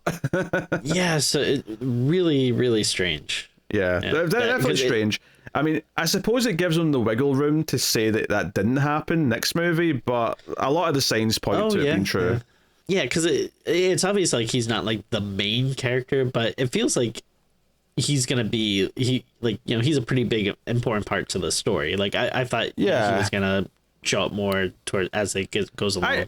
I mean, I genuinely did think he was going to die. I thought that was going to be like what pushes Sienna over the edge is that they get to Jonathan, and it's a big deal when you kill a survivor from a previous movie. So I was expecting it. It felt like the obvious route to go for me. It's just the way they did it was a little bit unexpected. So So yeah, I'm curious to see the extended cut if we get one at some point to see if there's more of that. But no, so all this podcast stuff is great because it leads to actually, I think, maybe the funniest scene in the movie. Oh, yeah. Which is so Art's like snooping around the college dorms during the Christmas party, and clearly it's because he's going for Jonathan mainly, but he kind of goes to Jonathan's room, and it's actually, the roommate, what's his name, Cole, and Mia, who are in there, and they're having their debate about, oh, did she go too far with Sienna at the mall, blah blah blah. And I think at this point too, he's wearing his like Christmas tree sunglasses, which just kept making me laugh too. Yeah. Art's wearing the Christmas tree sunglasses. Yeah. And Art basically gets to the like just behind the door, and he listens to their conversation, and like they're talking about like doing the podcast or whatever, and she says, yeah, it's important though. Art the clown is like the most famous serial killer since Jack the Ripper, and it cuts to Art just going like with his hand like, oh, like yeah, too much. You've been too kind. Like that was so really funny, and then it became a running gag throughout the scene where he just kept listening to whatever they were saying, and would throw out little reactions to it. And then the other one that was really funny, of course, is when she's like really enthusiastic, and her boyfriend says, sounds like you want to bang him, and then she goes, I don't want to bang him, and it cuts to Art going like, oh, come on. Like, I thought I was getting some there. Like, it just, and again, it's all done silently because he doesn't speak, but it's so funny him reacting to all this stuff. Yeah, I mean, just the idea is like really funny, but then also I apologize, I keep forgetting the actor's name, but he just sells it so well. Like, I don't know. David Howard Thornton's the actor's name, or Thornton. Sorry, David Howard Thornton.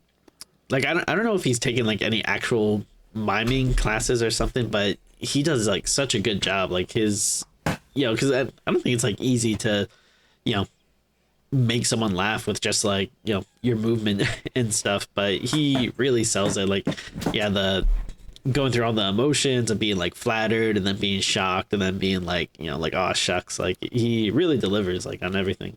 This was the scene that really got all my theater audience laughing. I don't know if I was definitely like holding back laughs a few times because I thought, oh, everyone's going to think I'm a sick freak because no one else is laughing. But this was the scene that got everyone laughing in the theater, which was cool to see.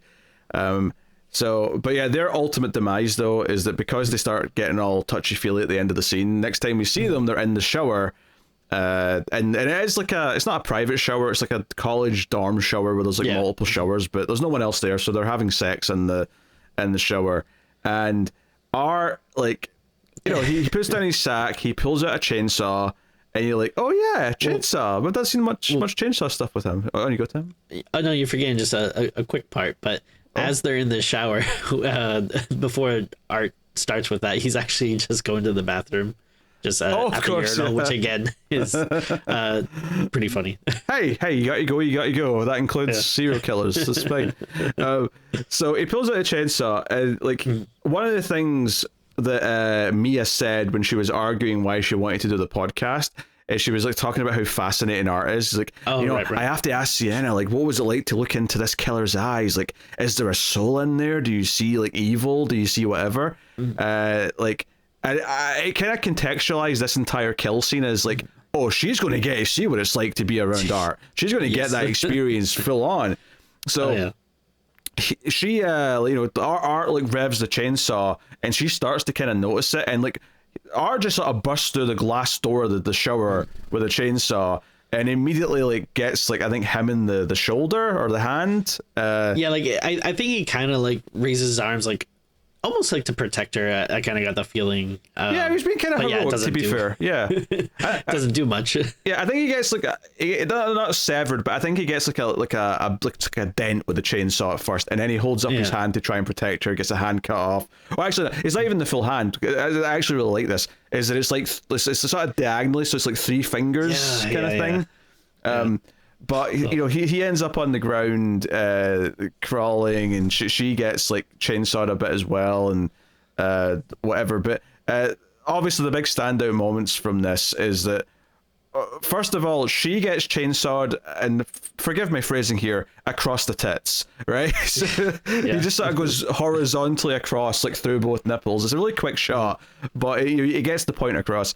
And obviously at the end of this like kill scene, I don't remember if it's before or after he finishes killing the boyfriend, the roommate character, but when she's like sitting there and she's, you know, basically dead, but again, much like the Santa, she's like still just barely alive and like aware of what's happening. She's missing flesh and whatever.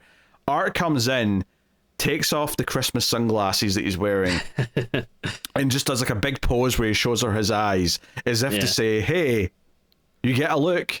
You get right before your death. You get what you wanted. Here, look into my eyes. What does it feel like?"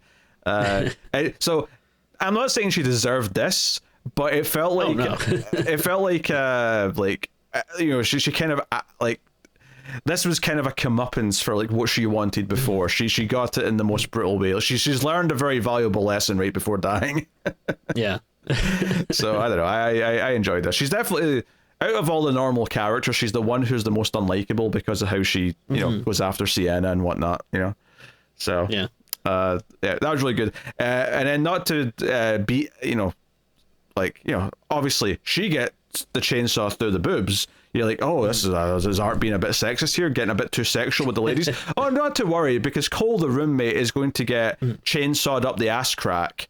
First of all, as he's crawling away, and then Art flips him over and then goes crotch up from the front. And I was like, this is the sort of movie where they might show some of this.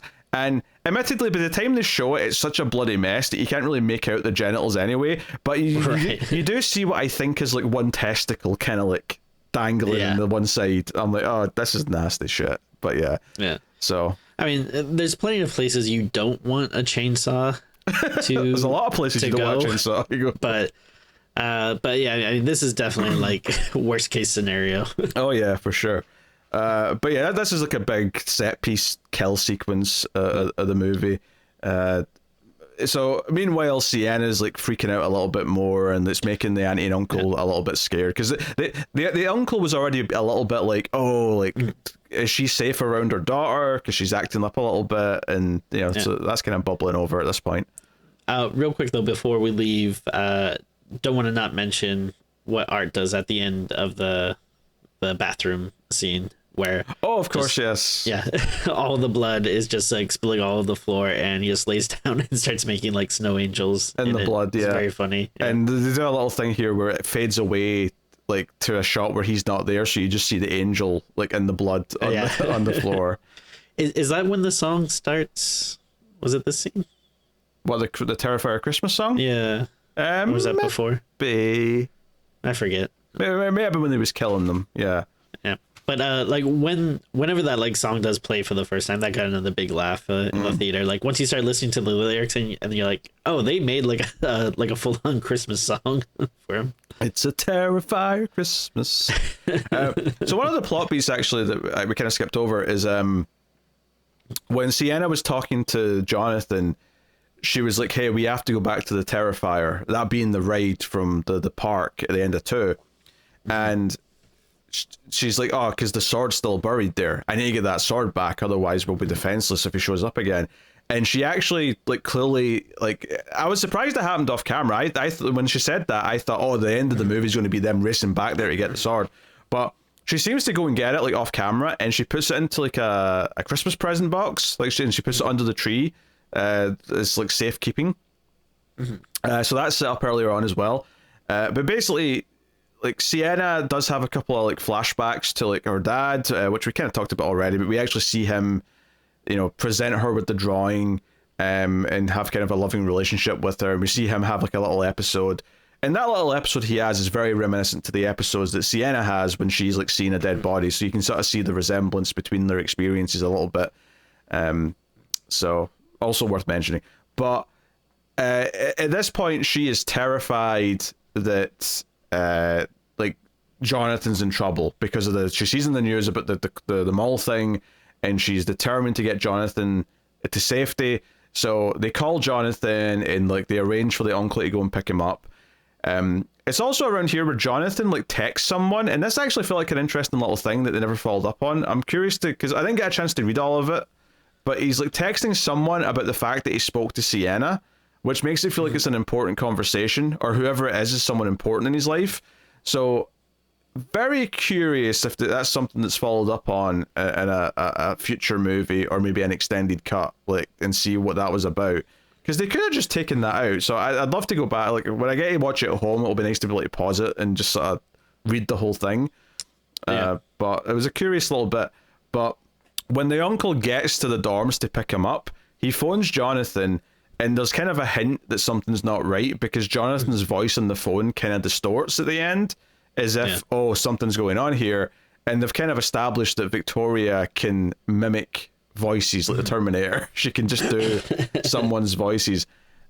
So it's actually when Sienna wakes up after her little dream of her flashback of her dad, where she comes downstairs and very quickly, like, the dead body of the uncle is like basically crucified on the wall, missing a head, with like intestines dripping out, and Art's just standing there. And I legitimately thought, oh, this is a dream. She's going to wake up because this is like jumping ahead.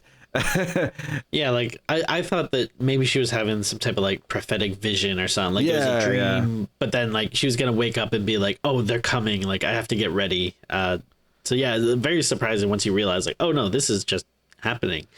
And the uncle, I can like see him, getting killed like off screen. Like, it feels a little weird that they would waste any like kill sequence, but if you can do it with anyone, I'm like, like, I guess you could probably do it with the uncle, but Jonathan's the one that's, Yeah, we get so many of them, though, that I don't think it's that weird to have one or two off camera for the joke of, hey, they're already dead. Like, I get that.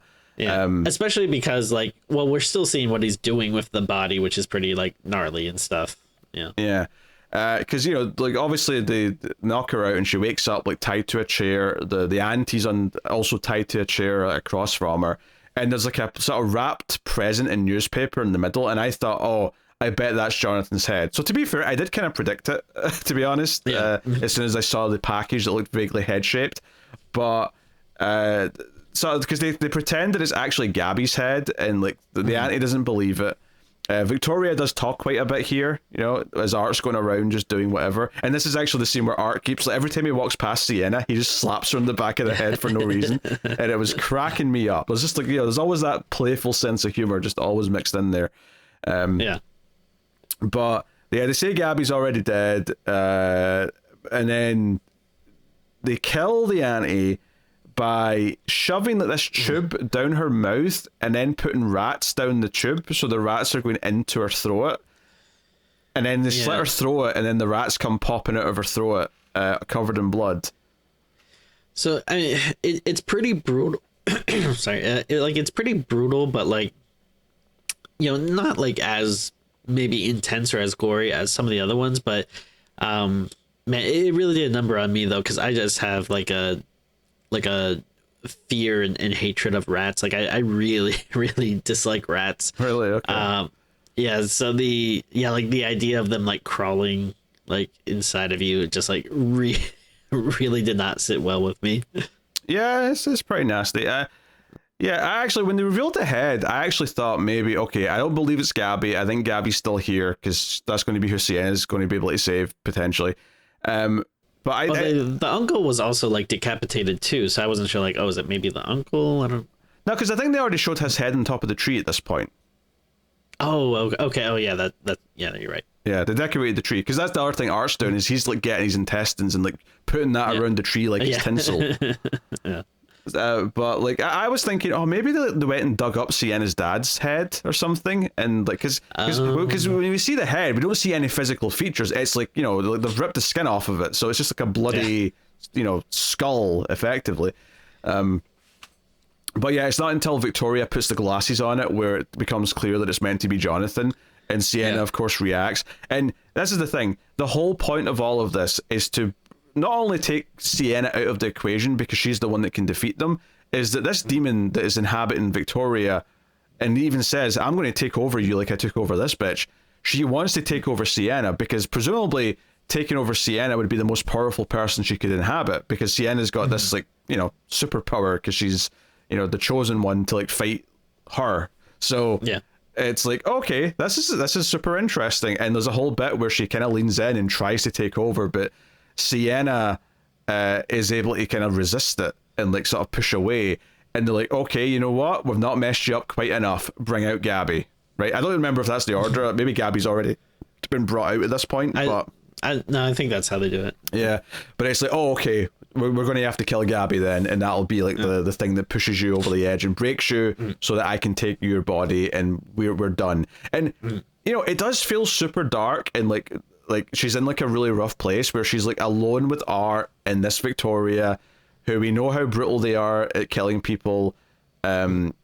She's like tied to a chair, and then like her 12-year-old like cousin, who's this innocent little girl, is being held at knife point by Art the Clown, who we know is ready to kill anyone. And I actually had the thought during this scene that this is maybe the most effective scene in like almost all of movies ever, where I actually don't know if this kid's making it out of this scene alive. Any other movie, I'd be like, no. Like, even if Sienna dies doing it, she's going to save the kid, because any other movie wouldn't dare. But Terrifier? That kid could be dead. Like, she could die, and like Art may just slit her throat. Like, it actually is possible in this movie. And to be honest, we really don't know her fate still. No, we don't. No, it's actually in a very weird place at the end. But yeah, like, basically just before they go to kill her, Gabby's like thinks on her feet and says, but I won't even get to give her Christmas present. So Victoria kind of entertains us. Like, oh yeah, why don't we do that before you die? Let's get your Which one is it? And she's like, oh, it's the big one at the back.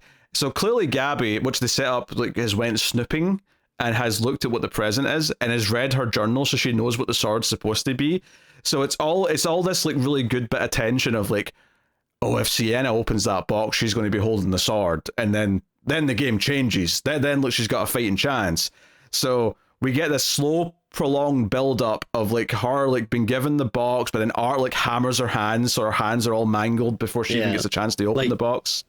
Yeah, like they can't even like throw her a bone and just let her open the box. It's like, no, first we have to like mess up your hands. So it's like this added like layer of like making it even harder. Yeah, and she's like struggling to open it because her hands are obviously in great pain, and like Art gets like impatient and like hits her on the shoulder with the mallet. Just like, hey, hurry up, get a move on here.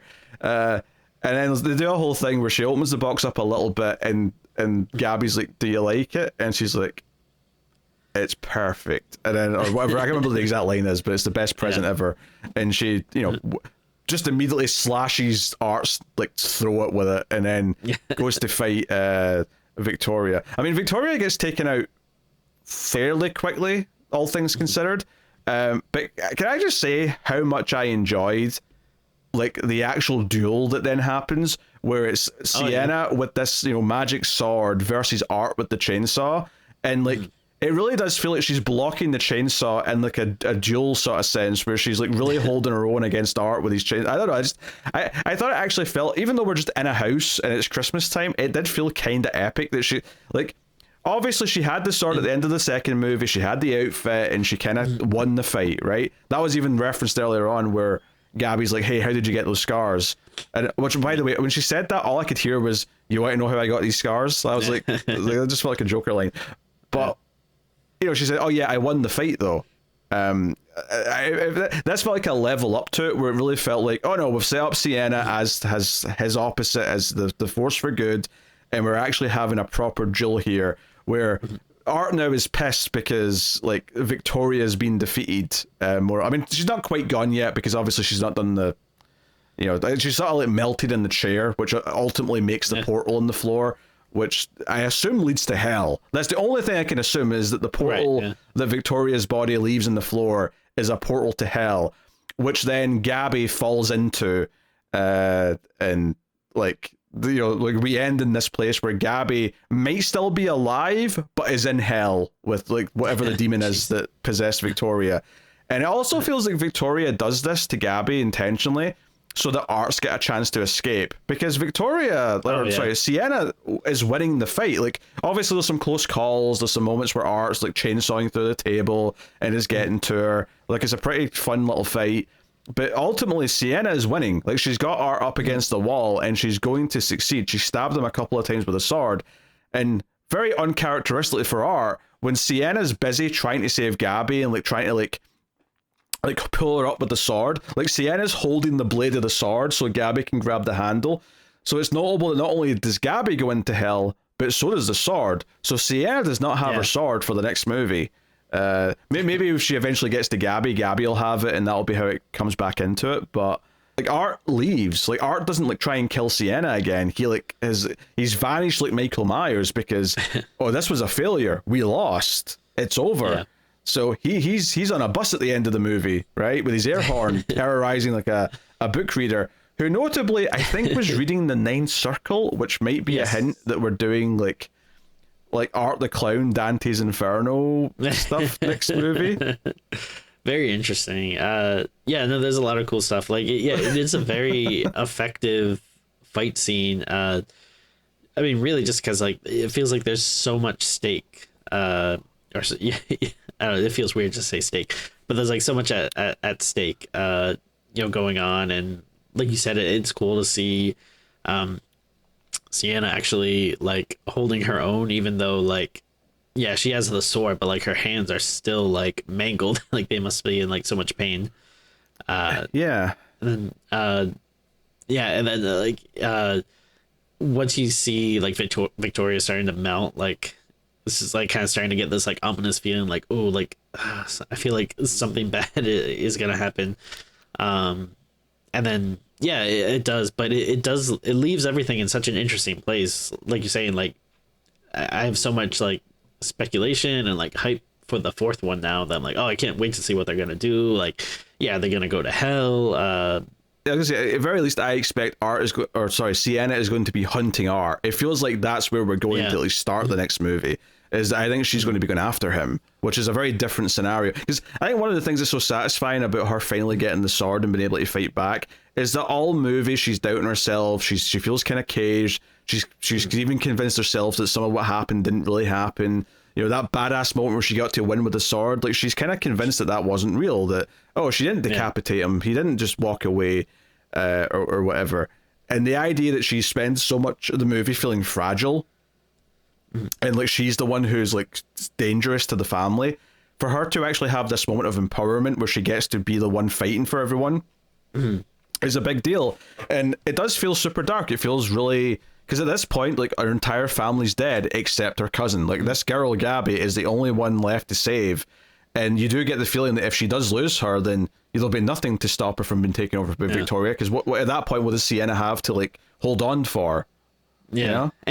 And it's sad because like earlier when she was seeing like the vision of her dead friend, like her friend was saying like, I'm dead because of you, like you led him to me here, and like so you can tell that is something she's been dealing with. Like she's feeling guilt for obviously it's not her fault, like Art's to blame, but she still feels guilty about it. And then now you add this movie where like like the rest of her family is basically dead, again, not because of her, but because of Art. But she's gonna feel so much like guilt and trauma, like with that added onto everything. And I think the really smart thing with the Art and the demon stuff is that there's a very, like, I was a little worried when they first mentioned a demon of some kind, just because I was worried that it was going to make it sound like, Art is just a demon, or the demon's the important part and Art's just like a henchman. But I think what they did with it, with like, no, Art became important to the demon because he sort of proved himself. Like, instead of making Art less special, it made Art more special as a killer, because he basically was so good at being a killer and so evil and demented that it caught the attention of a demon who's like, I'll align with you because you're doing good work there, sir. And it doesn't feel like he's just the henchman by the end. It feels like he's still an interesting character, which is very impressive. I don't know, absolutely. And and I like that like wrinkle of now like being able to look back and being like, so he was just like a regular guy in the first movie, and then it's like the later movie, like he becomes like this supernatural, unstoppable like force, which it's kind of funny because I feel like that's something you do see in other franchise movies, but I always feel like it takes a little bit to get there. Like, maybe the third or fourth movie is when it becomes... I would say it kind of happens like a Friday the 13th, but it only happens out of necessity. I feel like this actually gives it a reason that actually is satisfying, which is, no, this demon's keeping him alive with superpowers because he's so good at what he does, and it benefits the demon. But Jason becoming kind of an undead, like unstoppable monster is really just because, well, we keep bringing him back, so at this point we just kind of have to pretend that's what he is because, we want him to come back, and that's it. Yeah, I mean, I think the difference here is it feels like, you have one specific person who, I don't know if he knows everything from day one where it's going, but he at least, is this one central figure that's thinking about it and obviously has ideas, like versus, a lot of those movies, it feels like it would just be, all right, we're done with one. Whoever gets the next one will just make up whatever. And yeah, because there's different people almost in every movie with those ones. Yeah. No, like I said, it's super cathartic having Sienna get unleashed because she has been kind of like held down the whole movie, but both by other people, even not in a malicious way, just because they misinterpret what's happened to her, and because of herself, because she has all these self-doubts, and there's definitely a kind of like a strength that seems to come back when she gets her mojo, when she gets the sword. But it also does make a really interesting fourth movie because at least for most of it, she's not going to have that sword, and that's kind of what lets her do stuff. That said, though, we do see after the portal thing happens, she holds up her hands, and like her hands Wolverine back to health, like the wounds go away. Yeah, I forget if it was her or a brother or someone had a line earlier in the movie where they said like, like I think something along the lines of like, Dad made that sword so it wouldn't hurt you or whatever. Yeah, so it was either that or like, or they couldn't hurt you. They'll never be able to hurt you, kind of thing, or something like that. Yeah. I mean, like her wounds heal, and it's like, okay, obviously I was thinking here as well. Like, well, if people were suspecting that she was like a killer at the end of 2, because obviously Art's this enigmatic thing, I'm like, oh shit, everyone's going to think she's a complete psychopath at the end of this one because Art's disappeared and there's just all these dead bodies around her now. I wasn't even thinking about that, but that's a good point. But I wonder if she's just going to be like off the grid next movie looking for art or whatever she's going to be doing.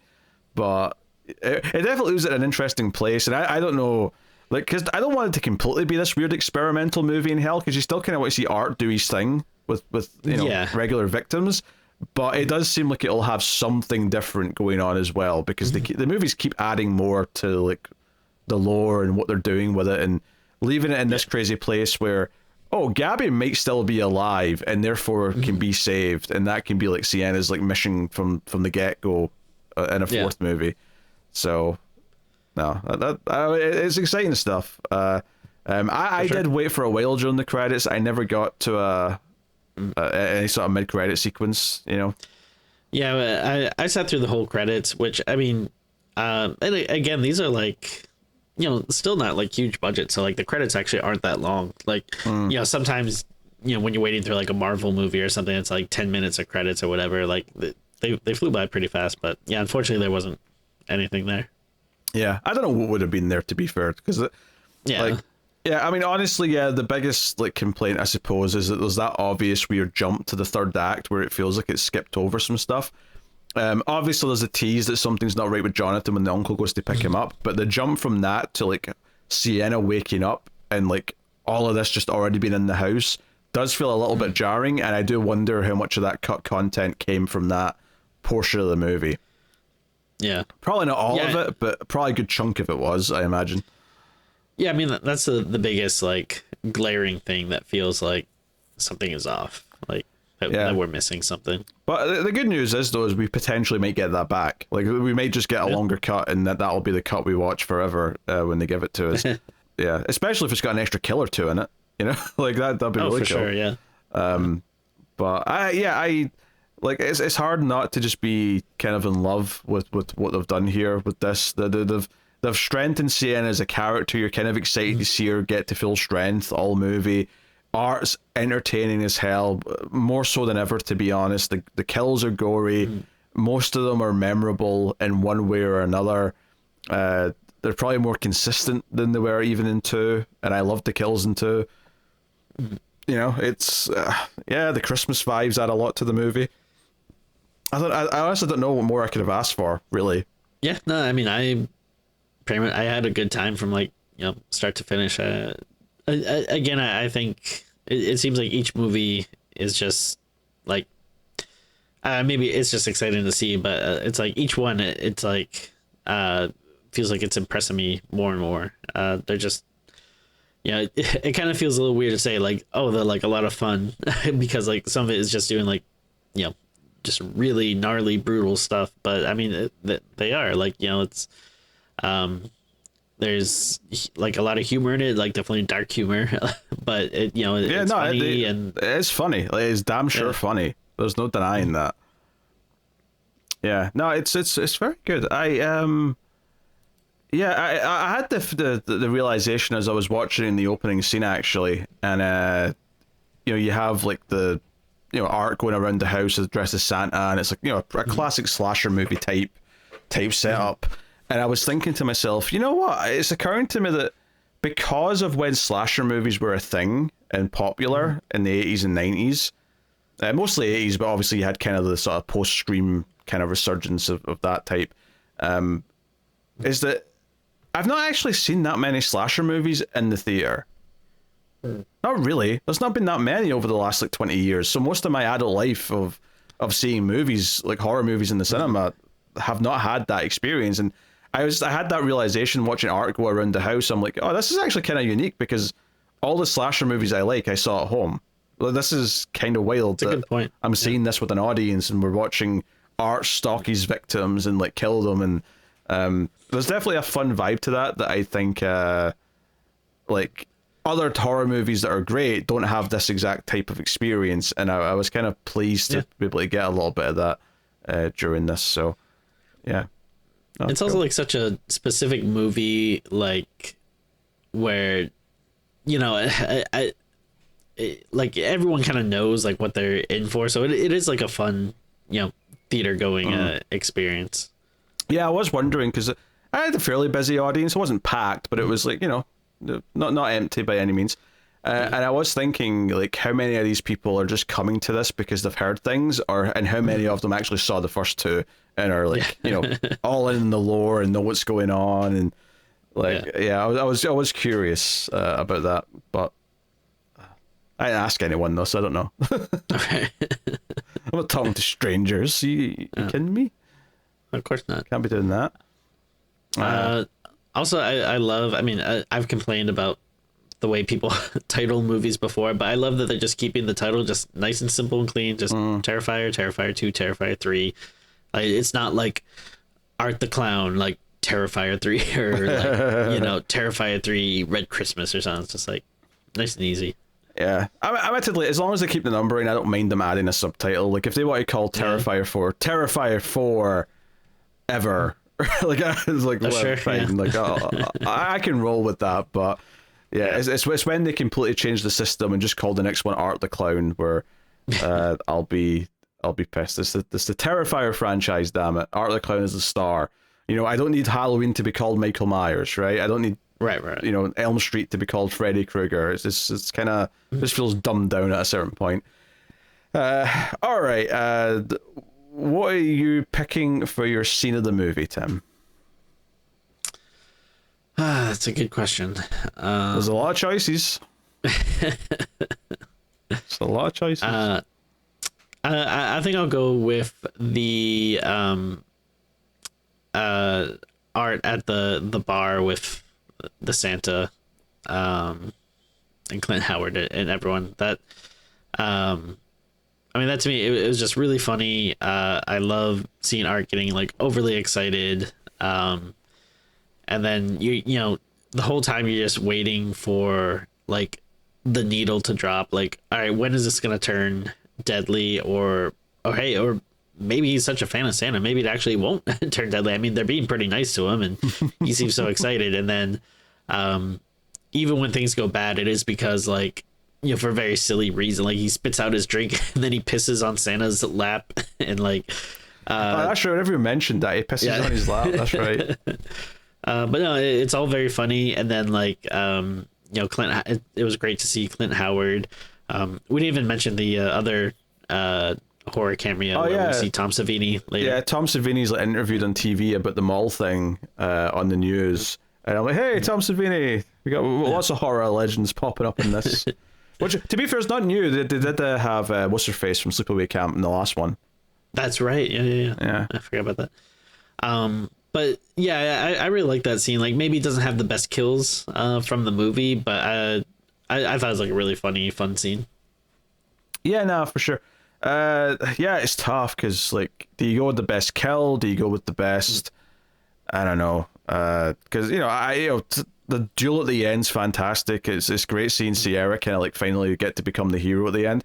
But at the same time, like part of me wants to go with the scene where Art's overhearing like the couple talk about him because his That's good reactions too. are just so funny that it was just such a delightful time. So I think I'm going with that, but it's like there's plenty to choose. Like the Santa stuff's a good pick. I think the opening 5 minutes is a great pick as well. I mean, it's so funny too because I think so much of the conversation is built around like, how extreme and gory the kills are, but there's more to the franchise of that. Like Art himself is just like, again, we both kind of pick scenes where, it's him doing something that's like a little funny or, I guess that's, just doesn't involve him doing this crazy kill. Which I mean, the kills are amazing, but it's like, it's very cool that like, they're able to build so much more around that. Yeah, it's funny because I saw someone on Twitter or wherever asking, like, Art obviously is this new horror like icon character, and like, does he like, is he better than is he the best one since the 80s? Or like, how does he compare to like the 90s ones that get set up like Ghostface and I don't know, Jigsaw, I guess, would be the one that comes after that. And I'm like, for me, it's night and day. I think, shut up, not Brahms. I think Art is easily better than any of the 90s or 2000s. Like, anything from those decades you could call an iconic horror character. I mean, what do you call, like, Hookman from I Know What You Did Last Summer? Come on. Like, Art, like, is definitely the closest we've had to a Michael, Freddy, Jason, Leatherface sort of status since then, for sure. Yeah, because I'm thinking like even other like franchises we get, like a lot of times they don't have like a central, like standout character like that. Because like we get a bunch of Insidious movies or Conjuring movies, but they're not like, it's not like they have like a central returning figure. Like I mean, I guess like the Conjuring universe has like Annabelle and the Nun and stuff, but they're not like they spin off in their own movies and. Yeah, they're not even that good. yeah. I don't think anything even comes close, all things considered. But no, it's just cool. Anyway, MVP of the movie.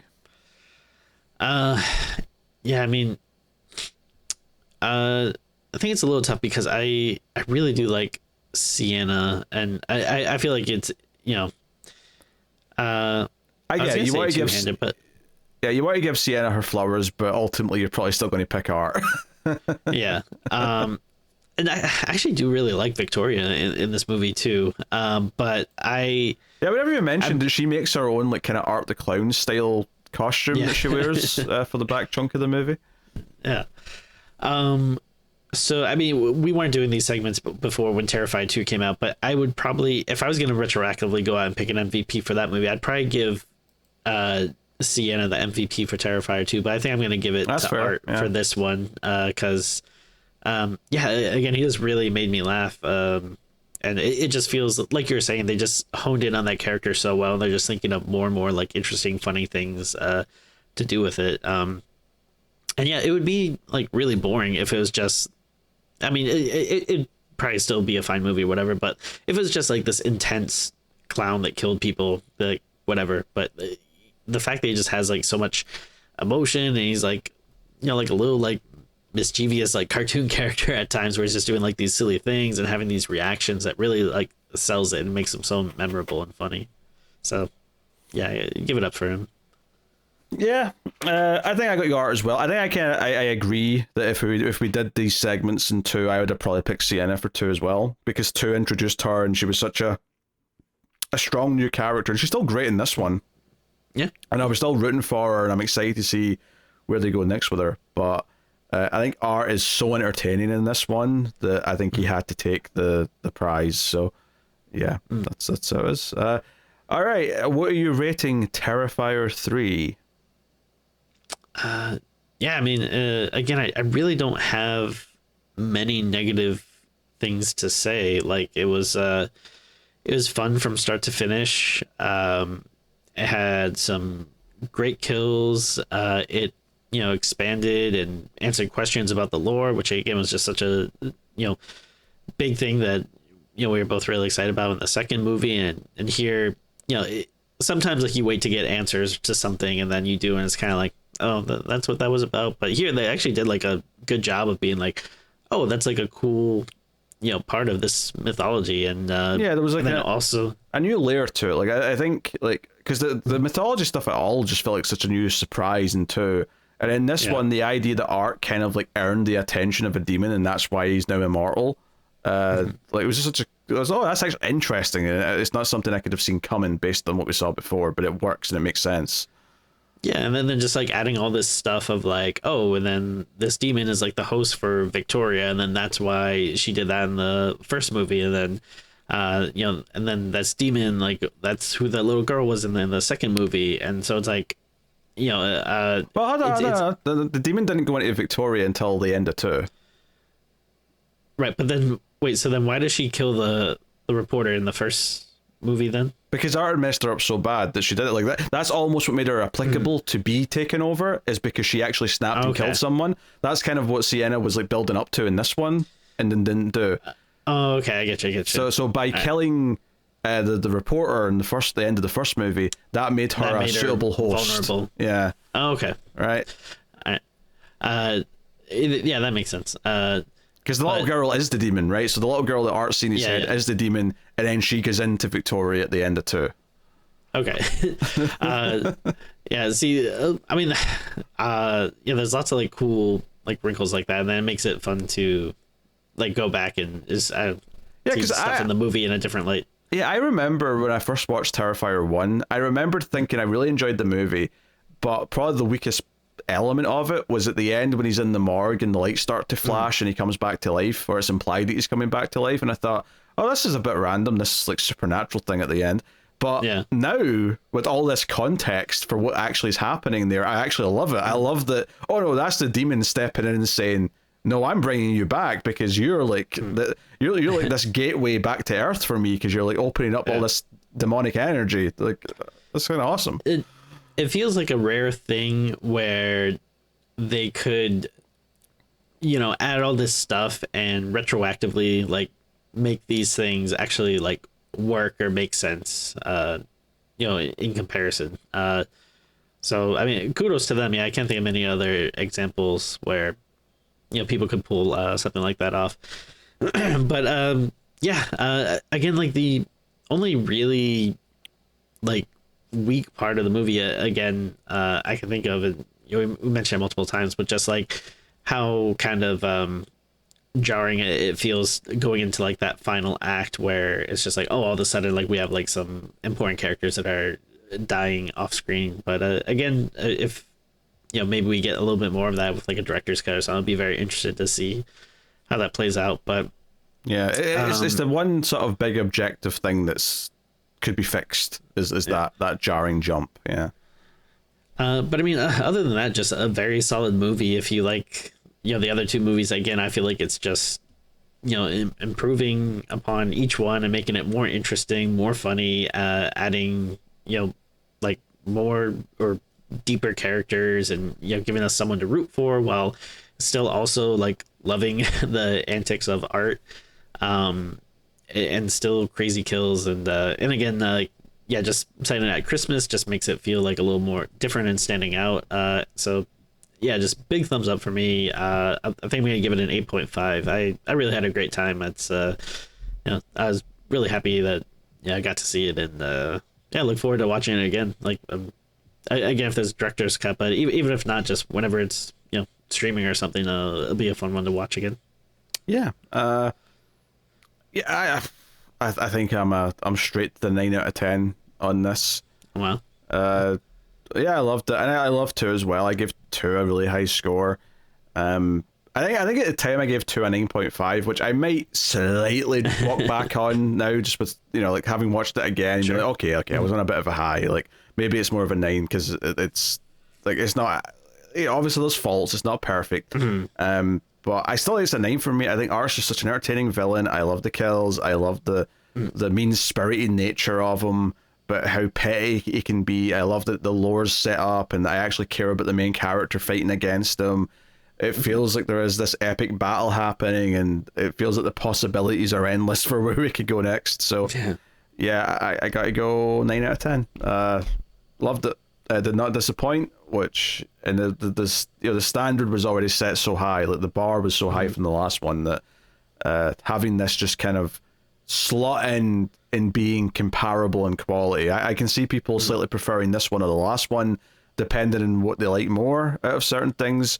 But like, I would argue this one is, if it wasn't for that odd jump into Act 3, I would say this one's a bit more objectively refined and better paced.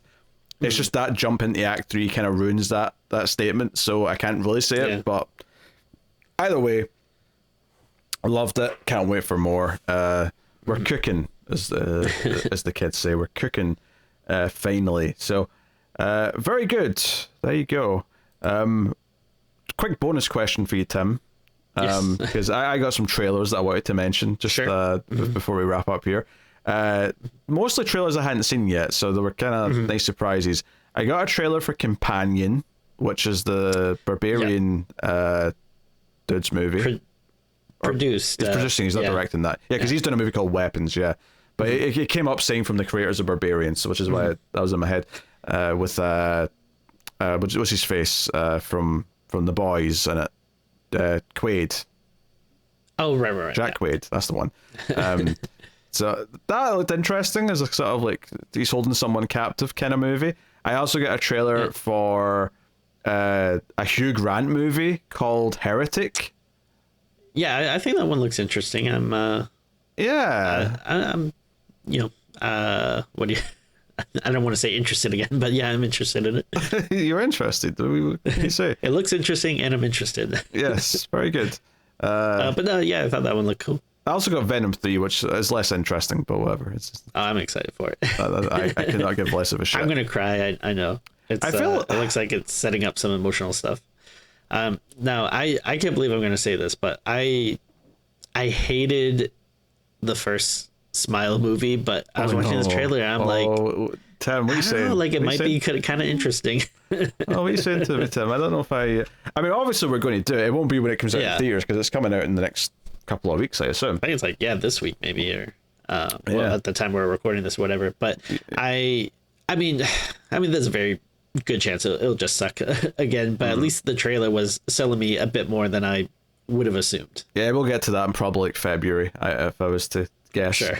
I was just interested in getting a few trailers that I hadn't seen most of them because it's been a little while since I was at the movies. Yeah, me as well. I mean, this month alone has probably been like I don't know, 50% of the times I've gone to the movies this year. But it's been a good time. It's been fun seeing stuff in the theater again. Yeah, for sure. All right, well, I guess that pretty much wrapped things up. I will say, though, if you are enjoying the show... did I do my usual spiel at the start? I don't think I did. But anyway, yeah, you can support us over at Patreon, patreon.com/MailFuzzTV. Every month there's an exclusive episode just for patrons or YouTube members if you'd rather do it that way. Although you get all the bonus content on Patreon, so I always recommend that. But YouTube membership's also a good option. You do get an exclusive episode every month. For October, we're doing a few extra exclusives, so there's actually 3 this month.